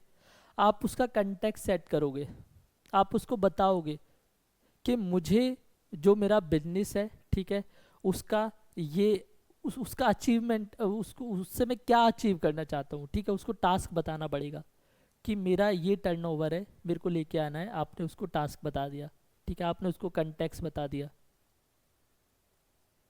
कि इस तरीके से करना चाहिए, एथिकल वे में करना चाहिए, अनएथिकल में नहीं। कंस्ट्रेंट सेट कर दिया आपने। कंस्ट्रेंट में आपने बता दिया, मानो कि हमको ये सारी की सारी चीज़ें अचीव करनी है 15 लोगों की टीम के साथ, ये कंस्ट्रेंट हो गया। या फिर बजट मेरा इससे ज़्यादा नहीं जाना चाहिए, ये मेरा कंस्ट्रेंट हो गया। ये सारी चीज़ें आप लिखोगे, फ्रेम करोगे क्वेश्चंस में, तब वो आपको बेटर रिजल्ट ला के देगा। स्टेप 4 है एक्सपेक्टेशंस। तो आप एक्सपेक्टेशन सेट कर सकते हो अपनी, कि एक ऐसी स्ट्रेटजी तैयार करना कि मेरी एक्सपेक्टेशन है 100 करोड़ की टर्नओवर की, तो वो 100 करोड़ का जो नंबर है ना वो अचीव होना चाहिए। तो आपको उस एक्सपेक्टेशन को लिखना है। तो प्रॉम्प्ट करते टाइम आपको ये चीज़ें दिमाग में रखनी है हमेशा। चलते हैं चैट जीपीटी के ऊपर, थोड़ा सा देखते हैं कि क्या क्या चीज़ें हमारे लिए कर सकता है, डॉली टूल हमारे लिए क्या क्या चीज़ें कर सकता है। तो ये हमारे पास चैट जीपीटी है। चैट जीपीटी को जब आप ओपन करोगे तो आपको सबसे पहले साइन अप करना पड़ेगा। जब आप साइन अप कर लोगे तो आपको एक इंटरफेस दिखाई देगा कुछ इस तरीके का, ठीक है। साइन अप करने के बाद आपको लॉगिन करना पड़ेगा। मैंने लॉगिन ऑलरेडी किया हुआ है। सबसे पहले आपको यहाँ पर देखना है, आपको यहाँ पर अलग अलग वर्जन्स दिखाई देंगे जीपीटी के। जैसे यहाँ पर GPT 4o है ओमनी, जिसके बारे में अभी हमने बात करी। यहाँ पर लिखा भी हुआ है कि newest and most advance model. इसके अलावा GPT 4 आपको देखने को मिलता है जो कि advance model for complex task है। GPT 3.5 जो कि एवरीडे टास्क के लिए, हर किसी के लिए अवेलेबल है। तो अगर आपको ये वाला वर्जन नहीं दिखाई दे रहा 4o वाला, तो ये क्योंकि पेड वर्जन है इसलिए मैंने आपको सिखाने के लिए इसको परचेज किया है। आपको ज़रूरत नहीं है इसको परचेज करने की, आपका बिना परचेज करे भी काम चल जाएगा, ठीक है। आप इस वाले वर्जन पे स्टिक रह सकते हो, काम कर सकते हो। लेफ्ट साइड आप देखोगे, लेफ्ट साइड में आपको क्या दिखाई देंगे, आपको प्रॉम्प्ट दिखाई देंगे। ये मैंने आज एक प्रॉम्प्ट डाला था, यहाँ पर ये आ गया। इसके अलावा यस्टरडे, कल मैंने जितने भी प्रॉम्प्ट डाले उसके बारे में जो भी इंफॉर्मेशन निकाला वो सारा का सारा आपको इधर दिखाई देने वाला है, या फिर पिछले 7 दिनों में मैंने जितने भी प्रॉम्प्ट डाले वो आपको यहाँ दिखाई देने वाले हैं। यहाँ पर एक चैट जीपीटी लिखा हुआ है, ठीक है। इससे हम क्या कर सकते हैं, न्यू चैट को ओपन कर सकते हैं। मान लो यहाँ पर ऑलरेडी ये लिखा हुआ है, ठीक है, एक्टिविटीज़, ये जो प्रॉम्प्ट था ये पूरा का पूरा लिखा हुआ है। अब मेरे पास ये पूरा डेटा आ गया, जो भी मेरे को रिजल्ट चाहिए था वो रिजल्ट आ गया। अब मैं चाहता हूँ कि ये क्लियर हो जाए पूरा का पूरा, तो मैं कहाँ पे चला जाऊँगा, न्यू चैट पे जैसे ही करूँगा तो पूरा क्लियर होके मेरे पास आ जाएगा। पोइट्री हेल्प पर क्या है ये जानने की कोशिश करते हैं कि आप अपना जीपीटी कैसे बना सकते हो। जैसे चैट जीपीटी है ना, वैसे अलग अलग डोमेन्स के जीपीटी बनाए जा सकते हैं। तो जैसे कि जो हमारा चैट जीपीटी है वो तो जनरल हो गया, किस आप उससे कुछ भी पूछो वो आपको आंसर कर देगा। लेकिन मैं एक ऐसा जीपीटी मॉडल बनाना चाहता हूँ जो कि सिर्फ मानो मेडिसिन्स या मेडिकल प्रैक्टिशनर्स जो होते हैं, डॉक्टर्स होते हैं, उनके लिए मैंने ऐसा जीपीटी बनाया कि वहाँ पर जाके कोई भी कुछ भी अगर क्वेश्चंस पूछेगा किसी दवाई के बारे में या कोई बीमारी डायग्नोज होती है उसके बारे में, तो वो वहाँ पर रिजल्ट ला के देगा। या लॉ से रिलेटेड एक जीपीटी बना दिया। ऐसे ही मैंने पोइट्री से रिलेटेड एक जीपीटी बनाया था जिसका नाम मैंने रखा था पोइट्री हेल्पर। हम इसको बना के देखेंगे अभी। इसके अलावा डॉली होता है हमारे पास, एक्सप्लोर जीपीटी कर सकते हैं, एक पाइथन है, ये भी हमारा बनाया हुआ एक जीपीटी है। मुझे ये चीज़ समझ आ गई। आप ये साइड बार को क्लोज कर सकते हो यहाँ से। लास्ट में आप देखोगे ऐड टीम वर्क प्लेस है, इस पर क्लिक करोगे तो यहाँ पर आपको अपग्रेडेड वाले वर्जन देखने को मिलेंगे, प्लस वाला वर्जन देखने को मिलेगा, टीम वाला वर्जन देखने को मिलेगा। यहाँ से इसको क्लोज कर देते हैं और जहाँ पर आपको आपका आइकन दिखाई देगा उस आइकन पे अगर आप क्लिक करते हो तो यहाँ पर आपको माई प्लान्स है। ये माई प्लान्स वही हैं जो अभी अभी हमने यहाँ से देखा, ऐड टीम वर्क स्पेस से देखा, वर्क स्पेस से देखा। उसके बाद माई जीपीटीज है, इसको क्रिएट करना हम ज़रूर सीखेंगे। कस्टमाइज कर सकते हो, सेटिंग्स है, लॉग आउट है। सेटिंग्स में आपको वही सारी चीज़ें हैं, ये आप एक्सप्लोर कर सकते हो। Personalise speech, data controls, builder profile, हम इसके ऊपर बात नहीं करेंगे इतना। थीम आपको लाइट से अगर डार्क चेंज करना है तो आप वो चीज़ कर सकते हो। लैंग्वेज सेलेक्ट कर सकते हो। आर्काइव चैट्स होती है उनको मैनेज कर सकते हो। ये सारी चीज़ें हैं, मैं इसको क्लोज कर देता हूँ यहाँ से। हम इसमें इतना नहीं जाएंगे, माई जीपीटीज पे चलते हैं। जब हम माई जीपीटीज पे चलते हो तो आपको ऊपर लिखा हुआ मिलता है कि create a GPT, customise a version of chat GPT for a specific purpose. तो हम क्या कर सकते हैं कि एक स्पेसिफिक पर्पस के लिए बनाना है। जैसे यहाँ पर हमने बनाया कोड सॉल्वर प्रो, यानी कि कोड से रिलेटेड जितनी भी मेरे पास प्रॉब्लम्स होगी सारी की सारी मेरे पास सॉल्व हो जाएगी। इसके अलावा मैथ हेल्पर डोरा, मैथ से रिलेटेड जितनी भी प्रॉब्लम है सारी सॉल्व हो जाएगी यहाँ पर। इसका हमने टाइटल नहीं डाला हुआ। पोइट्री हेल्पर क्या करेगा, पोइट्री से रिलेटेड चीज़ें करेगा।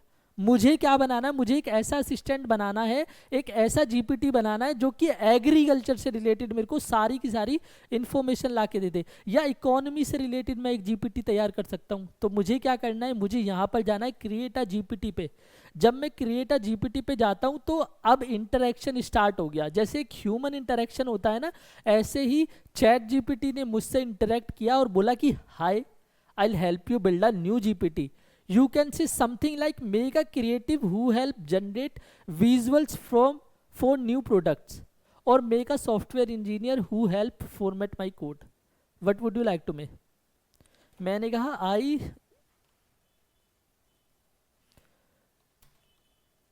I would like to make a GPT which will solve all my problems related to economy. और आप लिख सकते हो रिलेटेड टू एग्रीकल्चर, कुछ भी ऐसा कुछ लिख सकते हो। रिलेटेड टू मेडिसिन लिख सकते हो, रिलेटेड टू लॉ लिख सकते हो, ऐसा कुछ भी एक प्रॉम्प्ट आप लिख सकते हो। मैं लिख देता हूँ रिलेटेड टू इकोनॉमी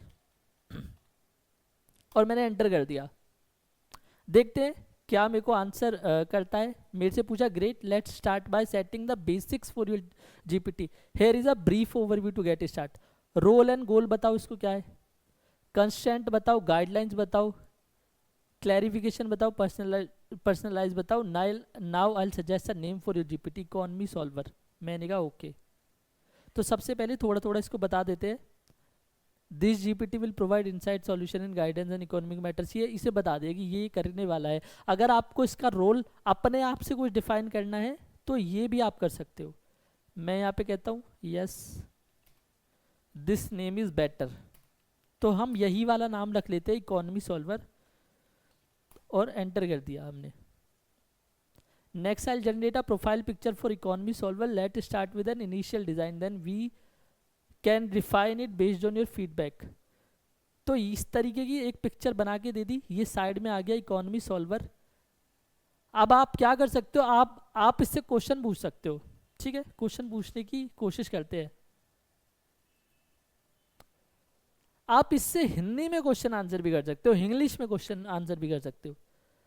लोग बोलते हैं डीमोनेटाइजेशन करना अच्छा डिसीजन नहीं था। हम अपने इकोनॉमी सॉल्वर से पूछते हैं इसको। हम पूछते हैं was it a good decision of implementing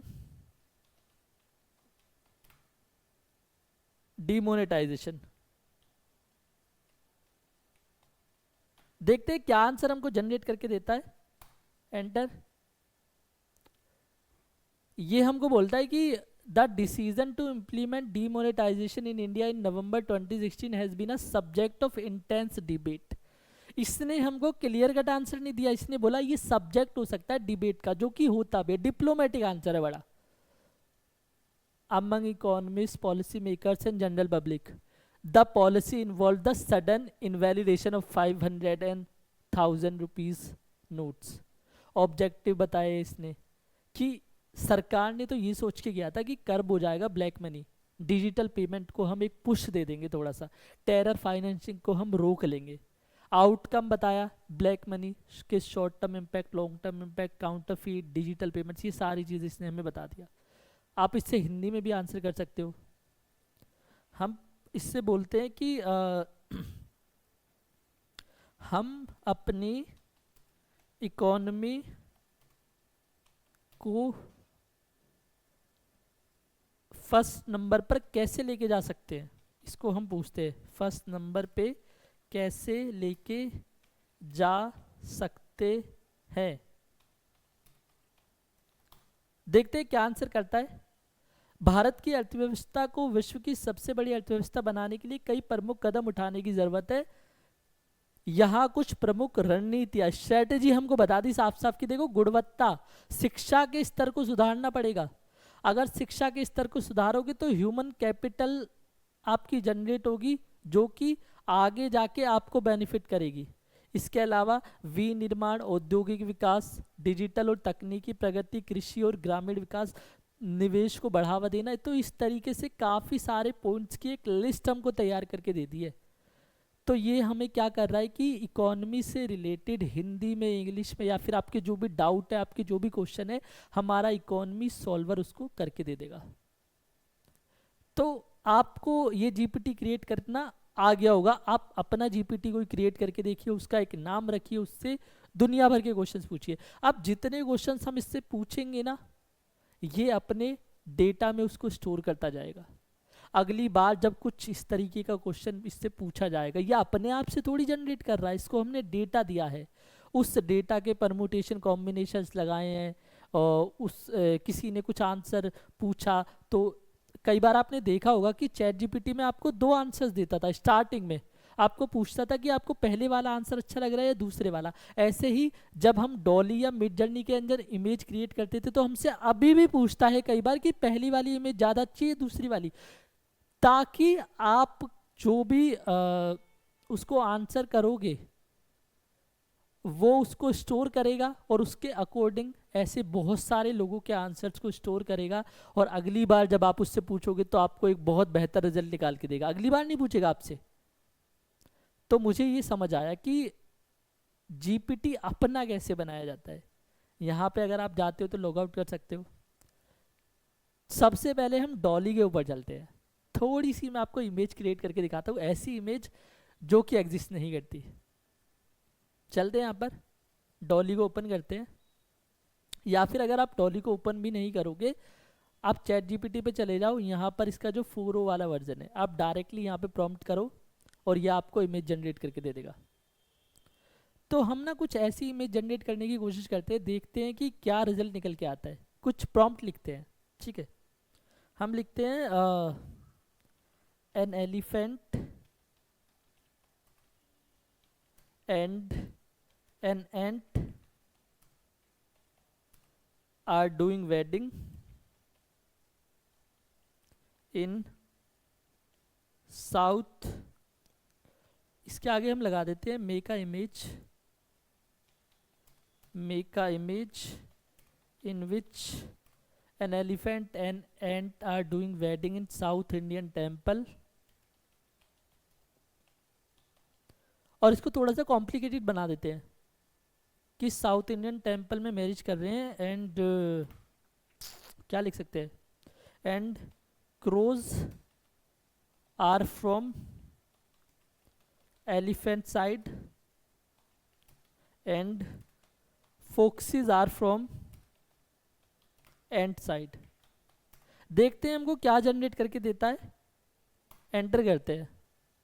आपको शायद 4o वाला वर्जन नहीं होगा तो आप इसको प्रैक्टिस नहीं कर पाओगे। इसके लिए हमारे पास अलग अलग टूल्स अवेलेबल है, जैसे मिड जर्नी जैसा टूल हो गया।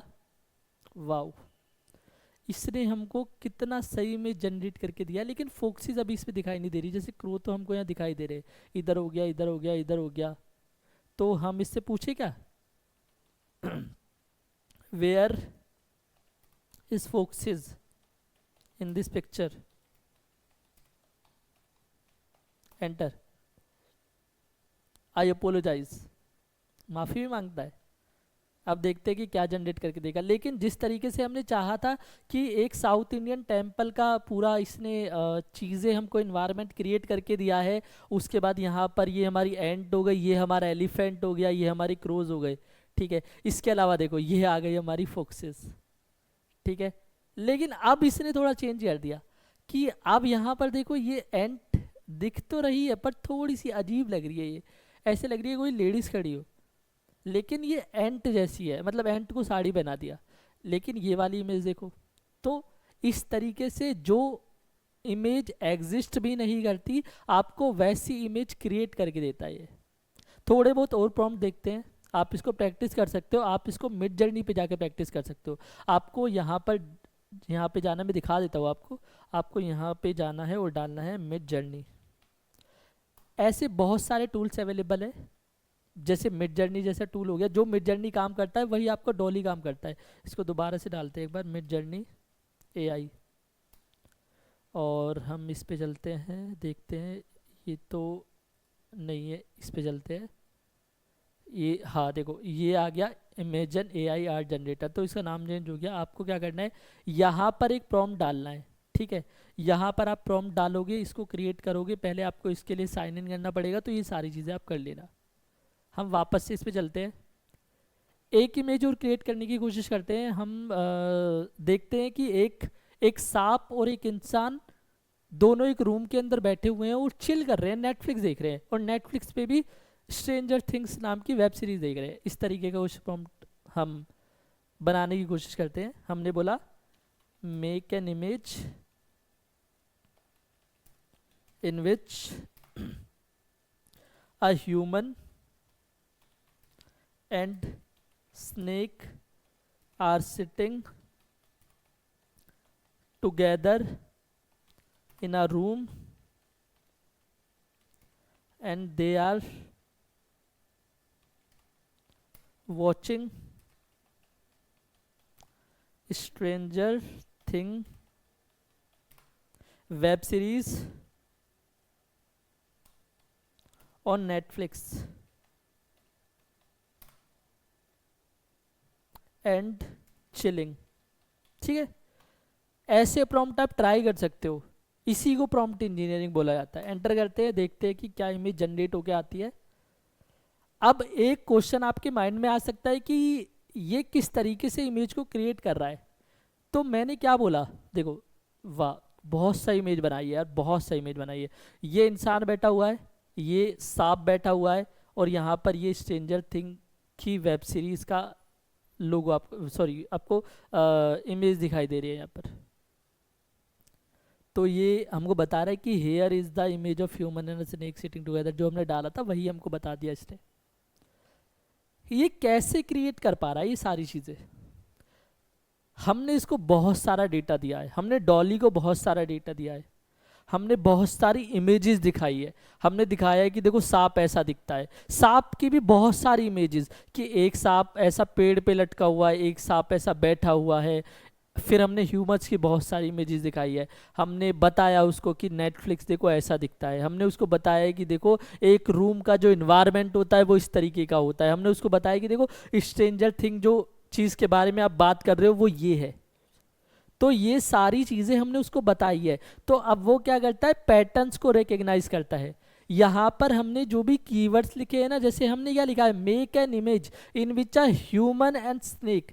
तो ह्यूमन मेरा क्या हो गया, ह्यूमन मेरा एक कीवर्ड हो गया, स्नेक मेरा एक कीवर्ड हो गया, इसके अलावा रूम मेरा एक कीवर्ड हो गया, स्ट्रेंजर थिंग्स दोनों देख रहे हैं ये क्या हो गया, ये एक कीवर्ड हो गया, नेटफ्लिक्स एक कीवर्ड हो गया, चिलिंग एक कीवर्ड हो गया।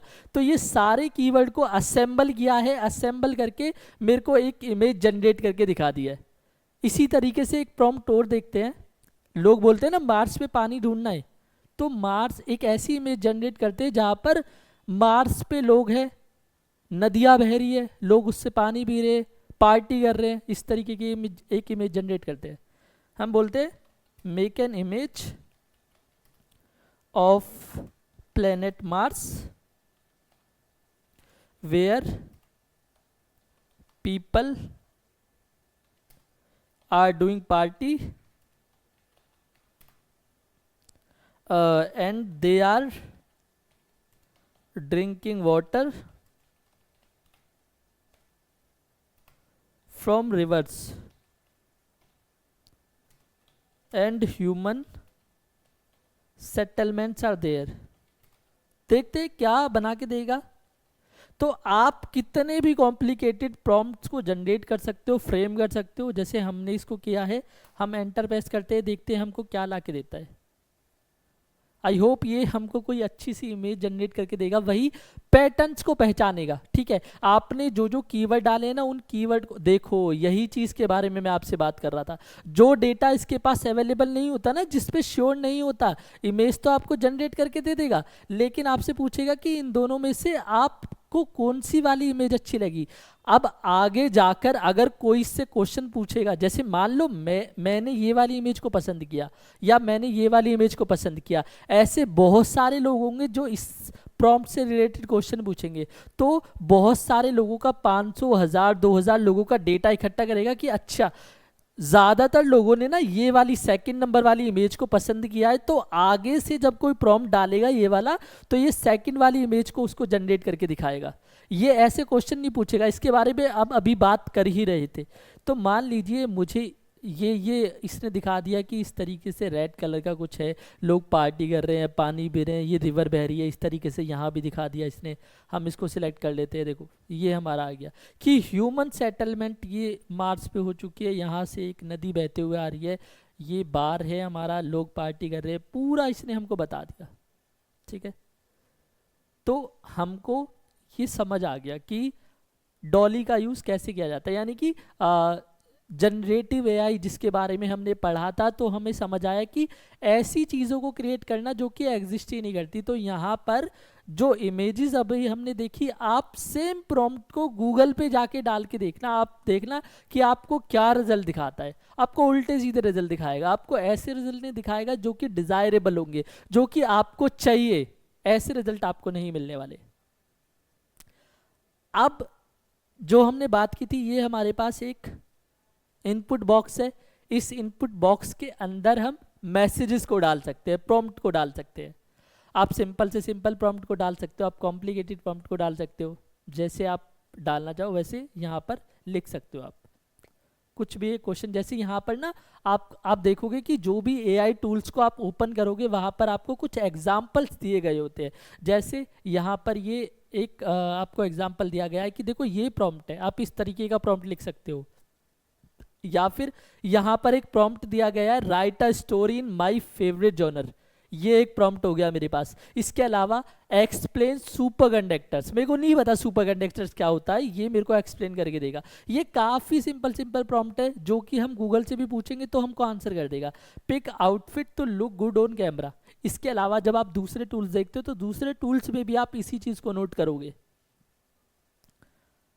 यहाँ पर कुछ डालने की कोशिश करते हैं, देखते हैं कि क्या हमको रिजल्ट ला के देता है। किसी भी चीज़ के बारे में हम इसको बोलते हैं कि write a poetry, write a Oscar winning poetry, ऐसे लिखते हैं। Write a Oscar winning poetry in which keyboard and mouse are talking to each other. इस तरीके का कुछ हमने लिख दिया प्रॉम्प्ट, देखते हैं क्या आंसर ला के देगा। इसके अलावा आपके एकेडमिक्स में जो सब्जेक्ट होते हैं या फिर जनरली आपके माइंड में कोई क्वेश्चन आया, ठीक है, कि मैं आज परेशान हूँ मुझे क्या करना चाहिए, इससे पूछते हैं। अभी पहले ये वाले प्रॉम्प्ट को करते हैं, देखते हैं कि हमको क्या ये पोइट्री लिख के देता है। इंग्लिश में लिख के दी है, हम हिंदी में लिखवाते हैं। Right it in Hindi.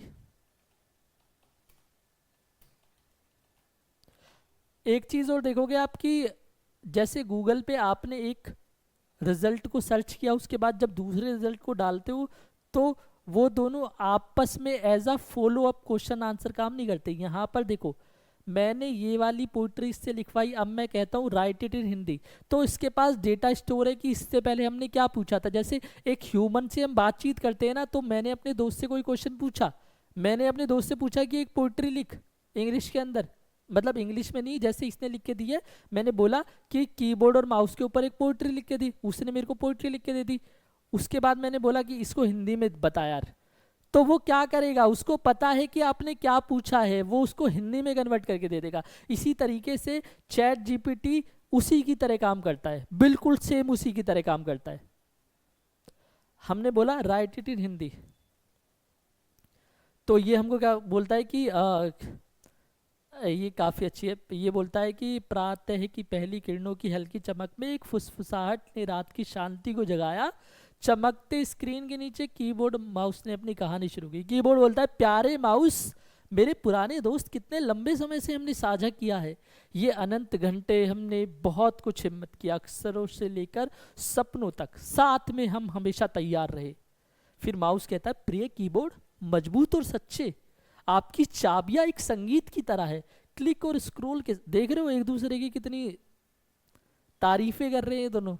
तो हालांकि मेरे को तो इतनी पसंद नहीं आई, लेकिन आप इस तरीके से इससे क्वेश्चन आंसर कर सकते हो।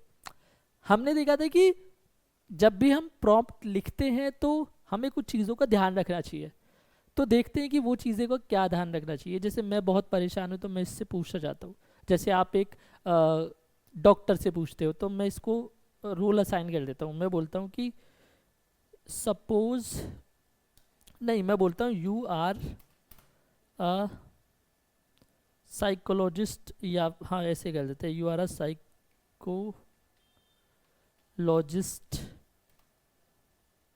And suggest me some steps, क्या लिख सकते हैं इसके अलावा, suggest me some steps to overcome, एक second, to overcome my anxiety. इसके अलावा हम कह सकते हैं इसको, अभी हमने देखो इसको कंटेक्स्ट भी बता दिया, हमने इसको रोल भी दे दिया, इसके अलावा हमने इसको बता दिया कि एंजाइटी को कम करना है, एंड हमने इसको बोला एंजाइटी को कम करो। साथ में थर्ड पॉइंट था हमारा कि कंस्ट्रेंट बता सकते हैं। कंस्ट्रेंट मैंने बताया कि I want to move on from that relationship, that bad relationship, that bad relationship, और इसके अलावा बस इतना ही कर देते हैं, ठीक है। तो देखते हैं कि क्या सजेशन हमको मिलता है। हमने इसको रोल असाइन किया, ये बोला I am sorry to hear that. जैसे एक इंसान होता है ना, जैसे डॉक्टर होता है कि मुझे सुन के बड़ा खेद हुआ, मुझे सुन के बड़ा दुख हुआ, इस तरीके से ही हमको बता रहा है कि I am sorry to hear that you are dealing with anxiety and the aftermath of difficult relationship. Here are some step बता दिए हमको। हमको बोल रहा है कि देखो माइंडफुल एंड मेडिटेशन करो, रेगुलर एक्सरसाइज करो, इसके अलावा हेल्दी डाइट कंज्यूम करो, एडिक्वेट स्लीप लेनी है, ब्रीदिंग एक्सरसाइज करनी है, limit alcohol and caffeine, stay connected, लोगों के साथ सोशलाइज हो जाओ, professional help low, moving on from a bad relationship, acknowledge your feelings, set boundaries, focus on self care, build a support system, create। जो हमारा दोस्त हमको सारी चीज़ें बताने वाला था, वही सारी की सारी चीज़ें हमको चैट जीपीटी बता रहा है। हमको बोल रहा है कि देखो ये सारी की सारी चीज़ें आपको करनी है।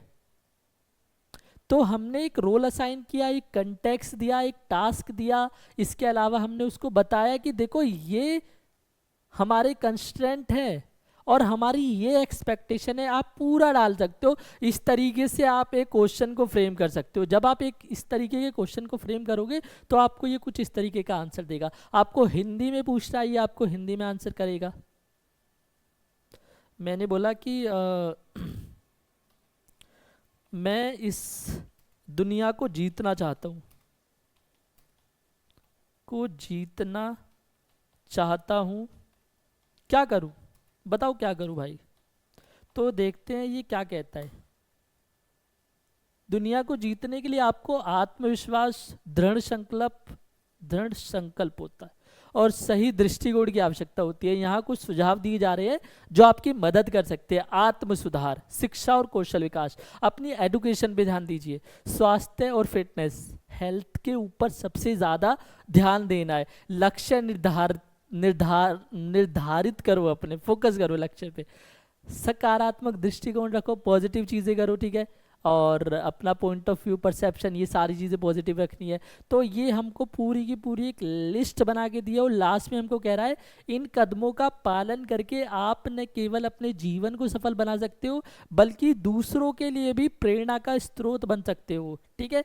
अब ये सारा का सारा डेटा कहाँ से लेके आया होगा? सारा का सारा डेटा लेके आया है जो लोग इस पूरी दुनिया के अंदर ऐसे वर्ल्ड को जीत के बैठे हैं, बहुत बड़े लोग हैं, उनकी लाइफ से इसने चीज़ों को समराइज किया है कि अच्छा वो लोग, दृढ़ संकल्प था उनके अंदर, आत्मविश्वास था उनके अंदर, सेल्फ कॉन्फिडेंस था उनके अंदर, ये सारी की सारी चीज़ों को एक्यूमुलेट किया और ऐसे हमको लाके दे दिया कि देखो ये सारी चीज़ें करोगे तो आप भी दुनिया को जीत सकते हो। तो हमको थोड़ा सा आइडिया लगा कि चैट जीपीटी से किस तरीके से इंटरेक्ट करना है, किस तरीके से बातचीत करनी है, क्या चीज़ें अपने माइंड में रखनी है। हमने पीपीटीज के अंदर देखा था, कुछ चीज़ें थी, मैं आपको दिखाता हूँ।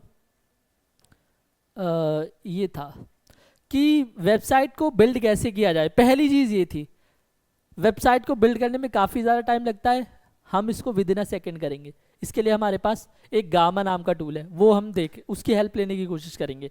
इसके अलावा ऑफिस प्रोडक्टिविटी के अंदर हमारे पास पावर पॉइंट होता है, प्रेजेंटेशन तैयार करनी होती है, वो हम विद इन अ सेकेंड कैसे कर सकते हैं। इसके अलावा हमारे पास डॉक्यूमेंटेशन होती है, डॉक्यूमेंटेशन को किस तरीके से तैयार कर सकते हैं, ये वाली चीज़ देखेंगे। तो अब चलते हैं क्रोम के ऊपर, यहाँ पर डालकर देखते हैं कि क्या आता है। गामा एआई एंटर किया हमने, गामा पे गए और यहाँ पर आ रहा है साइन अप फॉर फ्री, यहाँ पर कंटिन्यू विद गूगल करते हैं तो हमारे पास ये वाला अकाउंट आ गया। इस अकाउंट से हम करने की कोशिश करते हैं, कंटिन्यू करते हैं। इसका पासवर्ड, हाँ ठीक है कोई दिक्कत नहीं, पासवर्ड पहले से लॉगिन हुआ पड़ा है। वेलकम टू गामा टू, इस तरीके का इंटरफेस कुछ दिखाई देता है जब आप करोगे, क्योंकि आप फर्स्ट टाइम इसको साइन अप कर रहे हो। एक तरीके से अच्छा ही हुआ कि अब हमको समझ आएगा। देखो अब यहाँ पे सबसे पहले आपको लिखना है वर्क स्पेस का नेम, जैसे हमने लिख लिया pure professional work space. Create work space पे क्लिक करते हैं। How do you plan to use Gamma, काम करने के लिए, स्कूल करने के लिए, पर्सनल यूज़, मैंने कहा पर्सनल यूज़ के लिए। उसके बाद कुछ क्वेश्चन आंसर करता है ताकि आपको पर्सनलाइज एक एक्सपीरियंस प्रोवाइड करा सके। What kind of work do you do, मैंने कहा कि creator, I am a creator. How did you here about us, मैंने कहा छोड़ो यार, यूट्यूब पे कुछ भी डाल देते हैं, गेट स्टार्टेड करते हैं। यहाँ पर वही चीज़ आई, कंटिन्यू किया हमने और कंटिन्यू करके यहाँ से हमने सिलेक्ट किया 10 स्लाइड्स और यहाँ पर हम दोबारा से लिख देते हैं T20 world cup winning team India, ठीक है। और इसके बाद हमने क्या करा, हमने जनरेट आउटलाइन करी और यहाँ पर हम चेंज कर सकते हैं। जैसे हमने क्या किया था, हमने किया था ओडीआई वर्ल्ड कप, तो हम यहाँ पर लिख देंगे ओडीआई वर्ल्ड कप। ये इस चीज़ में भी प्रॉब्लम दिखा रहा है आई होप, क्योंकि 11 कार्ड्स टोटल पड़े हुए हैं। देखते हैं इसको। The first 10 cards will be generated, upgrade to pro up for 30 cards, continue, ठीक है, हो गया। तो हमको क्या करना है, इसके बाद हमको करना है एक थीम सिलेक्ट। थीम सिलेक्ट करने के लिए आपको यहाँ पर अलग अलग कैटेगरीज दी गई हैं। पहले है डार्क, फिर है लाइट, फिर है प्रोफेशनल, कलरफुल। मैं प्रोफेशनल थीम को सिलेक्ट कर लेता हूँ। यहाँ से मैंने कहा ये वाला थीम मेरे को सही लग रहा है, तो ये आपको दिखा दिया। उसके बाद आपको क्या करना है, या जनरेट पे क्लिक कर देना है। जैसे ही आप जनरेट पे क्लिक करोगे तो ये जनरेटिंग स्टार्ट कर देगा, ठीक है। पहले हमने ओडीआई वर्ल्ड कप के बारे में पूछा, तो ये हमने को बता देगा, ठीक है। जैसे ये इसने शुरू कर दिया पूरा का पूरा बनाना, तो हमारी विद इन अ सेकेंड जो भी 10 स्लाइड अपने को चाहिए थी, ये हमको जनरेट करके दे देगा वो सारी की सारी। देखते हैं कि ये हमको क्या क्या लिख के देगा वहाँ पर। थोड़ा सा चलते हैं ऊपर। पहली स्लाइड जो हमारी है, that is India T20 world cup a look back, ठीक है।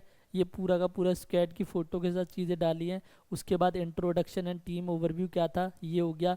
की players and their roles, Rohit Sharma, Virat Kohli, सारा इनके बारे में बता दिया। बैटिंग लाइनअप बताई है, स्ट्रेंथ्स बताई है, बॉलिंग अटैक बताया है, स्ट्रेटजीज बताई है। इसके अलावा फील्डिंग एंड टीम डायनेमिक्स। अब इसमें इंडिया के प्लेयर्स को नहीं डाला, देखो इन्होंने साउथ अफ्रीका और इंग्लैंड को डाल दिया। Coaching staff and support team हो गया, ठीक है। यहाँ से अभी लेटेस्ट फोटो उठाई है, ठीक है। गंभीर साहब अपने नए हेड कोच बन चुके हैं। Support staff management head coach Rahul Dravid साहब थे अभी तक। टूर्नामेंट जर्नी एंड हाइलाइट्स बताया। तो इस तरीके से क्या किया कि 10 स्लाइड्स को जनरेट करके दे दिया। आप इसको यहाँ से प्रेजेंट कर सकते हो, स्टार्ट प्रेजेंटिंग। मैंने क्लिक किया, देखो पहली स्लाइड आ गई, क्लिक करोगे दूसरी स्लाइड आ जाएगी। Just give me a second. Fans reaction and celebration, ठीक है। यहाँ पे अगर हम पीछे चलते हैं तो ऑटो, ठीक है, एक second. Spotlight, theme, share, exit. आप यहाँ से एग्जिट कर सकते हो। एग्जिट हमने किया। अच्छा, यहाँ से स्टार्ट करते हैं ना फिर पहली से, तभी तो आएगा।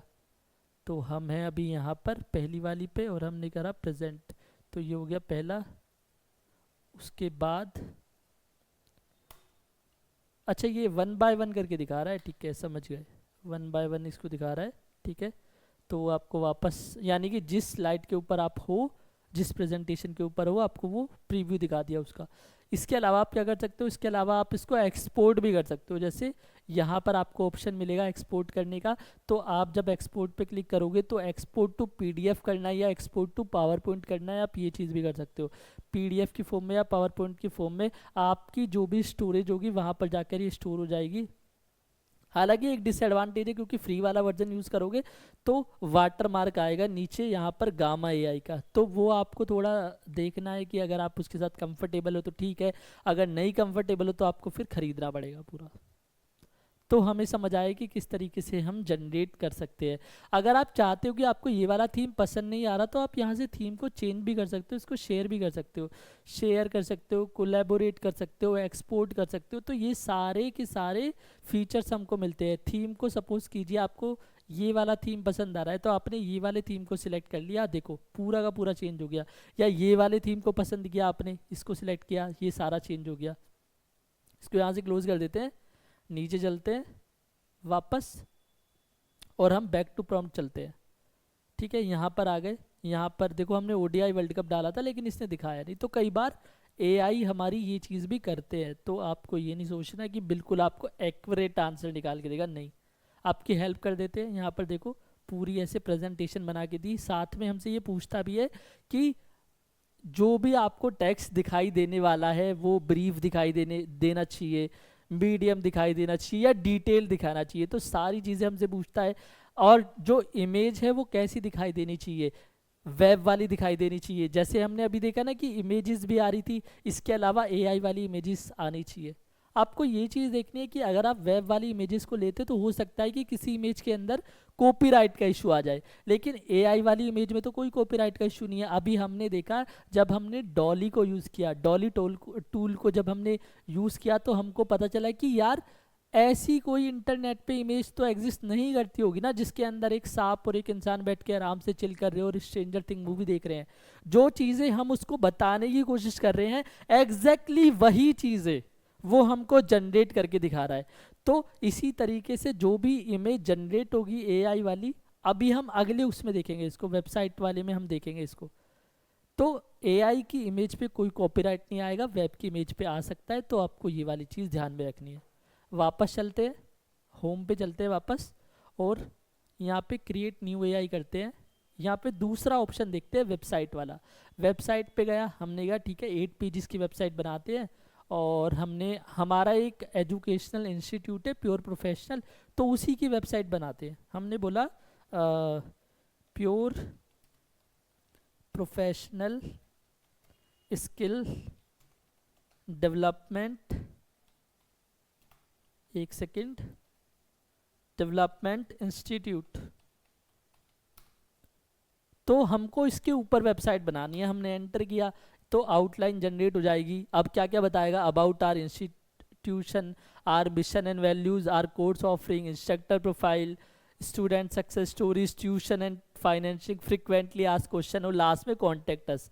तो इसको कंटिन्यू करते हैं, ठीक है। इसके अलावा वही चीज़ें दी गई है, वही सेटिंग्स दी गई है कि ब्रीफ में जाते हो, मीडियम में जाते हो, डिटेल में जाते हो। मैंने कहा ब्रीफ में दे दीजिए, और एआई वाली इमेजेस अब मेरे को जनरेट करके देना, ठीक है।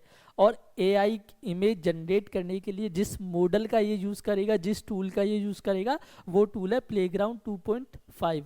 यहाँ पे क्लिक करते हो तो देखो बाकी के टूल्स भी आते हैं। जैसे डॉली 3 को अगर आपको यूज़ करना है तो आपको प्रो वाला वर्जन यूज़ करना पड़ेगा। स्टेबल डिफ्यूज़न एक्सेल वाला आपको फ्री मिल जाएगा। हम इसको कर देते हैं, फिर कंटिन्यू करते हैं इसको, ठीक है। और देखते हैं अब हमें क्या करना है, वही चीज़ करनी है, एक थीम को सिलेक्ट करना है। यहाँ से किसी अच्छे से थीम को सिलेक्ट करते हैं, इस वाले थीम को सिलेक्ट कर लेते हैं और फिर कर देते हैं जनरेट। तो हमें क्या करके देगा, हमको एक वेबसाइट ही क्रिएट करके दे देगा विद इन अ सेकेंड। तो देखते हैं कि क्या क्या चीज़ें आती है। एलिवेट योर स्किल्स, ये जो थीम हमको दिखाई दे रहा है, इस थीम को हम चेंज भी कर सकते हैं। एआई जनरेटेड इमेजेस भी आपको दिखाई देगी। तो आपको एक डिफरेंस पता चलेगा वेब की इमेजेस और एआई की इमेजेस के बीच में। देखो ये वाला यहाँ पर एक इंसान को होना चाहिए था, आइडियली एक इंसान को होना चाहिए था, अच्छा लगता। तो कई बार एआई की इमेजेस इतनी काम नहीं करेगी जितनी आपकी एक ह्यूमन वाली इमेजेस काम कर जाएगी। स्टार्टिंग से देखते हैं कि क्या चीज़ है। सबसे पहले क्या है, सबसे पहले इस तरीके की एक इमेज को लगाया, यहाँ पर लिखा एलिवेट योर स्किल्स।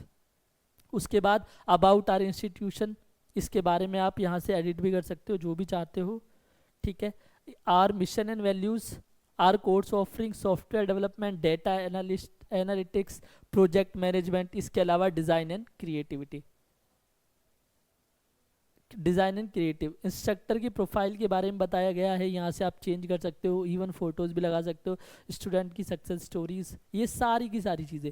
थीम पसंद नहीं आता यहाँ से तो क्या कर सकते हो, यहाँ पे क्लिक करोगे और थीम को चेंज कर लिया, जैसे हमने इस वाले थीम को चेंज कर लिया। इसके अलावा ये वाली इमेज अगर आपको दी गई है, आपको ये इमेज पसंद नहीं आ रही तो आप इस इमेज को भी हटा सकते हो, ऐड नोट्स कर सकते हो जैसे, और ब्लैंक कार्ड भी लगा सकते हो इवन, ठीक है, अगर आपके पास बचा हुआ है। क्योंकि हमारे पास 10 ही ऐसे पेजेस है जो हम क्रिएट कर सकते हैं, 10 के अलावा नहीं कर सकते, क्योंकि 11 पे जाएंगे अगर तो 11 पे जाके क्या होगा, 11 पे जाके प्रॉब्लम हो जाएगी। उसके लिए आपको देखो ये वाली जो एआई इमेजेस है, आप यहाँ से प्रॉम्प्ट को चेंज कर सकते हो। मैंने क्या किया, मैंने यहाँ पे डबल क्लिक किया, ये मेरे पास एक आया विंडो ओपन होके, यहाँ से इन्हेंस कर सकते हो प्रॉम्प्ट को।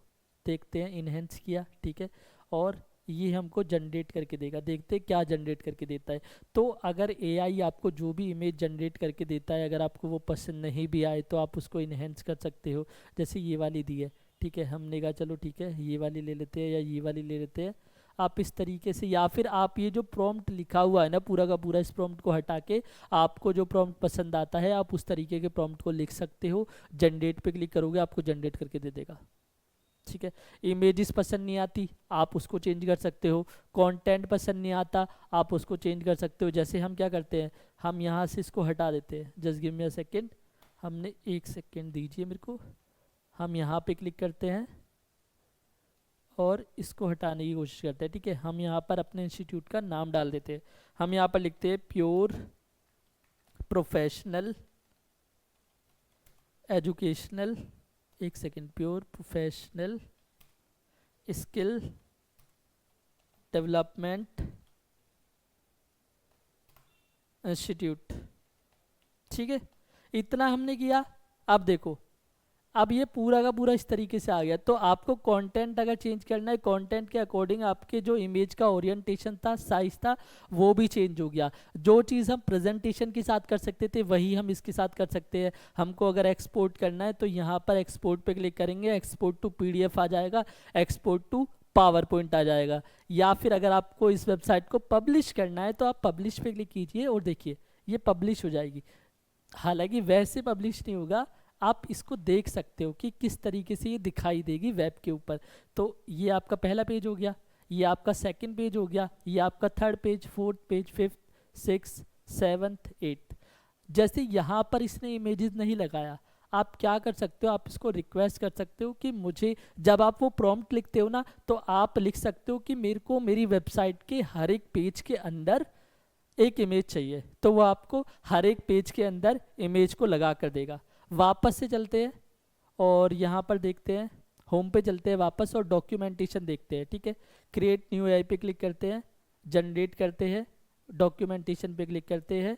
10 कार्ड्स फ्री हैं, मेरे को चाहिए क्या, मैंने कहा कि make a documentation, documentation of educational institute, इस तरीके से मैंने लिख दिया, एजुकेशनल इंस्टीट्यूट। 1 सेकेंड, ये क्या हो गया, स्पेलिंग ही गलत हो गई, वाह। एजुकेशनल इंस्टीट्यूट और जनरेट कर देते हैं आउटलाइन। देखते कि क्या करके देगा। About our mission and vision, academic programmes, faculty and staff, student life, admission, campus facilities, research and innovation. आप इसको चेंज कर सकते हो। इसके अलावा हम इसको थोड़ा चेंज कर देते हैं। ठीक है, यहाँ पर हम लिखते हैं pure professional skill development institute. ठीक है, ये मेरी पास मेरी 10 स्लाइड्स हो गई, या फिर आप कह सकते हो कि 10 मेरे पास पेजेस हो गए। तो मेरा जो डॉक्यूमेंटेशन तैयार हुई है उसके अंदर मुझे 10 पेजेस ये दिखाई देने वाले हैं। इसके अलावा यहाँ पर हमने कहा डिटेल्ड में चाहिए, क्योंकि डॉक्यूमेंटेशन हमेशा डिटेल में हो सकती है। आप जो वेबसाइट क्रिएट करते हो उसका जो कंटेंट होता है आप उसको मीडियम में लिख सकते हो, आपकी जो प्रेजेंटेशन होती है उसका जो कंटेंट होता है वो ब्रीफ में लिख सकते हो। तो हमें 3 अलग अलग ऑप्शन यहाँ पे दिए गए हैं। अब इमेज लाइसेंसिंग में हमने बोला हर तरीके की इमेज दिखा देना भाई। ठीक है, कंटिन्यू करते हैं। यहाँ पर एक थीम सिलेक्ट करते हैं, यहाँ पर मैं लाइट थीम को सिलेक्ट कर लेता हूँ, इसको सिलेक्ट किया और जनरेट कर दिया। देखते हैं कि क्या हमको डॉक्यूमेंटेशन में लिख के देता है पूरा। अगर आपको नहीं पसंद आता तो आप उसको चेंज तो खैर कर ही सकते हो। ठीक है, ये मुझे पहले लगा कि ये इतना लाइट हो गया, मुझे लगा इतना लाइट थीम इस पर कहाँ से दिखाई देगा, वाइट टेक्स्ट पर। ठीक है, अब यहाँ पर क्या है, pure professional skill development institute है, इसके बारे में कुछ बताया गया है। उसके बाद हमारा मिशन क्या है, विज़न क्या है, इस चीज़ के बारे में बताया गया है। उसके बारे में एकेडमिक प्रोग्राम्स क्या क्या हम चलाते हैं, फैकल्टी एंड स्टाफ क्या है, स्टूडेंट लाइफ है, एडमिशन्स हो गया, कैंपस फैसिलिटीज़ हो गया, रिसर्च एंड इनोवेशन हो गया। इसके अलावा कम्युनिटी इंगेजमेंट हो गई, कॉन्टैक्ट इन्फॉर्मेशन हो गई। तो ये सारी की सारी चीज़ें क्या है, ये हमको 10 पेजेस तैयार करके दे दिए और ये 10 पेजेस हमारा क्या हो गया, डॉक्यूमेंटेशन की तरह हो गया। जैसे हमारे पास और डॉक्यूमेंटेशन भी होते हैं ना, आप जैसे कोई प्रोडक्ट मंगाते हो तो उसमें भी डॉक्यूमेंटेशन आती है। इसको हम बोल सकते हैं कि एक काइंड ऑफ ब्रोशर हमारा तैयार हो गया है। ठीक है, तो हम उसको डिस्ट्रीब्यूट कर सकते हैं। और जैसे आपके किसी भी प्रोडक्ट के साथ एक पूरा मैनुअल आता है, इसी तरीके से हमारे हमारे इंस्टीट्यूट के बारे में जो भी इंफॉर्मेशन होगी वो आप इस तरीके से डॉक्यूमेंटेशन तैयार करवा के उसको शेयर कर सकते हो। अब मुझे अगर ये पसंद नहीं आ रहा, ये जो कंटेंट लिखा हुआ है इसको मैं चेंज भी कर सकता हूँ, मुझे जो पसंद है मैं वो लिख सकता हूँ। यहाँ पर आर मिशन एंड विज़न में यहाँ पर एक इमेज कोई मुझे चाहिए तो मैं यहाँ से इमेज को भी, एआई इमेज को मैंने यहाँ पर बोला कि इन्हेंस करो, इसको ज़रा जनरेट करके दिखाओ, a diverse group of student and instructor. ठीक है, मैंने कहा जनरेट, देखते हैं हमको करके देता है नहीं देता। यहाँ पर इमेज आ जाएगी, आनी तो चाहिए, लेट्स सी। तो ये हमको दिखा दिया, तो हम यहाँ से, इसने हमको 4-5 इमेजेस दिखा दिए, तो हम यहाँ से किसी भी एक इमेज को सिलेक्ट कर सकते हैं। जैसे हमने इसको सिलेक्ट कर दिया, अब ये थीम बोल रहा है कि यहाँ से अगर थीम को चेंज करना है तो वो भी आप कर सकते हो। तो फोटोग्राफी को हमने थोड़ा ये कर दिया, ठीक है, फिर जनरेट किया, तो देखते हैं अब क्या करके दिखाता है हमको। तो ऐसे आपको हिट एंड रन करने हैं, ठीक है, ट्राई करके देखनी है कुछ से चीज़ें, तो हमको ये इस अलग अलग तरीके के रिजल्ट्स प्रोड्यूस करके देता रहेगा। देखो ह्यूमन वाला था तो थोड़ा ह्यूमन जैसी करके दिया इसने, ये ज़्यादा अच्छी लग रही है पहले वाली से। तो ये पूरा का पूरा हमारा डॉक्यूमेंटेशन हो गया। तो हमको समझ आ गया कि गामा जैसे एआई टूल को कैसे यूज़ किया जाता है प्रेजेंटेशन को बनाने के लिए, डॉक्यूमेंटेशन को बनाने के लिए या वेबसाइट को बनाने के लिए। इसको एक्सपोर्ट भी कर सकते हो, बट ये जितने भी मेरे पास टूल्स होते हैं इनकी एक लिमिटेशन होती है कि ये सारे फ्री में नहीं होते। आपको कुछ हद तक चीज़ों को फ्री में देंगे, लेकिन उसके बाद ये पेड हो जाते हैं। तो आप जैसे चैट जीपीटी के साथ भी यही केस है कि 3.5 वाला वर्जन तो उसका फ्री है, बाकी 4 और 4 वाला पेड है। तो आप फ्री वाले से, या फिर कुछ टूल्स होते हैं एआई के जो कि कंप्लीटली फ्री होते हैं, आप उन टूल्स का यूज़ कर सकते हो, आप इंटरेक्ट कर सकते हो एआई के से। चैट जीपीटी क्या है? Chat GPT just an application, GPT-4 AI के ऊपर, लार्ज लैंग्वेज मॉडल्स के ऊपर बेस्ड है। तो आप इस तरीके से, जैसे हमने आज पूरे के पूरे सेशन के अंदर काफ़ी सारी चीज़ें करके दी है, देखी है, ऊट पटांग से क्वेश्चन पूछे हैं, शादी कराई है हमने, एक हाथी और एक चींटी की हमने शादी कराई है। तो ये सारी की सारी चीज़ें आप कर सकते हो। तो वापस से चलते हैं अपने प्रेजेंटेशन के ऊपर एक बार, ठीक है, और यहाँ पर देखते हैं, वापस उसी चीज़ से स्टार्ट करेंगे कि एआई क्या होता है। एआई इनएविटेबल है, इसको नहीं रोका जा सकता, इसको आपको सीखना ही पड़ेगा। तो सिखाने के लिए मैं बैठा हूँ यहाँ पर, और अभी बाकी की जो क्लासेस होगी, बाकी की क्लासेस में भी इतने ही इंटरेक्टिव तरीके से हम चीज़ों को करने की कोशिश करेंगे। तो मैं आपसे मिलूंगा अगली क्लास में, जो कि हमारी है 13 जुलाई को 3 बजे। तो आपको क्या करना है, आपको मिलना है उस क्लास में। मैं आपसे मिलता हूँ अगली क्लास में एक नए टॉपिक के साथ। तब तक के लिए गुड बाय।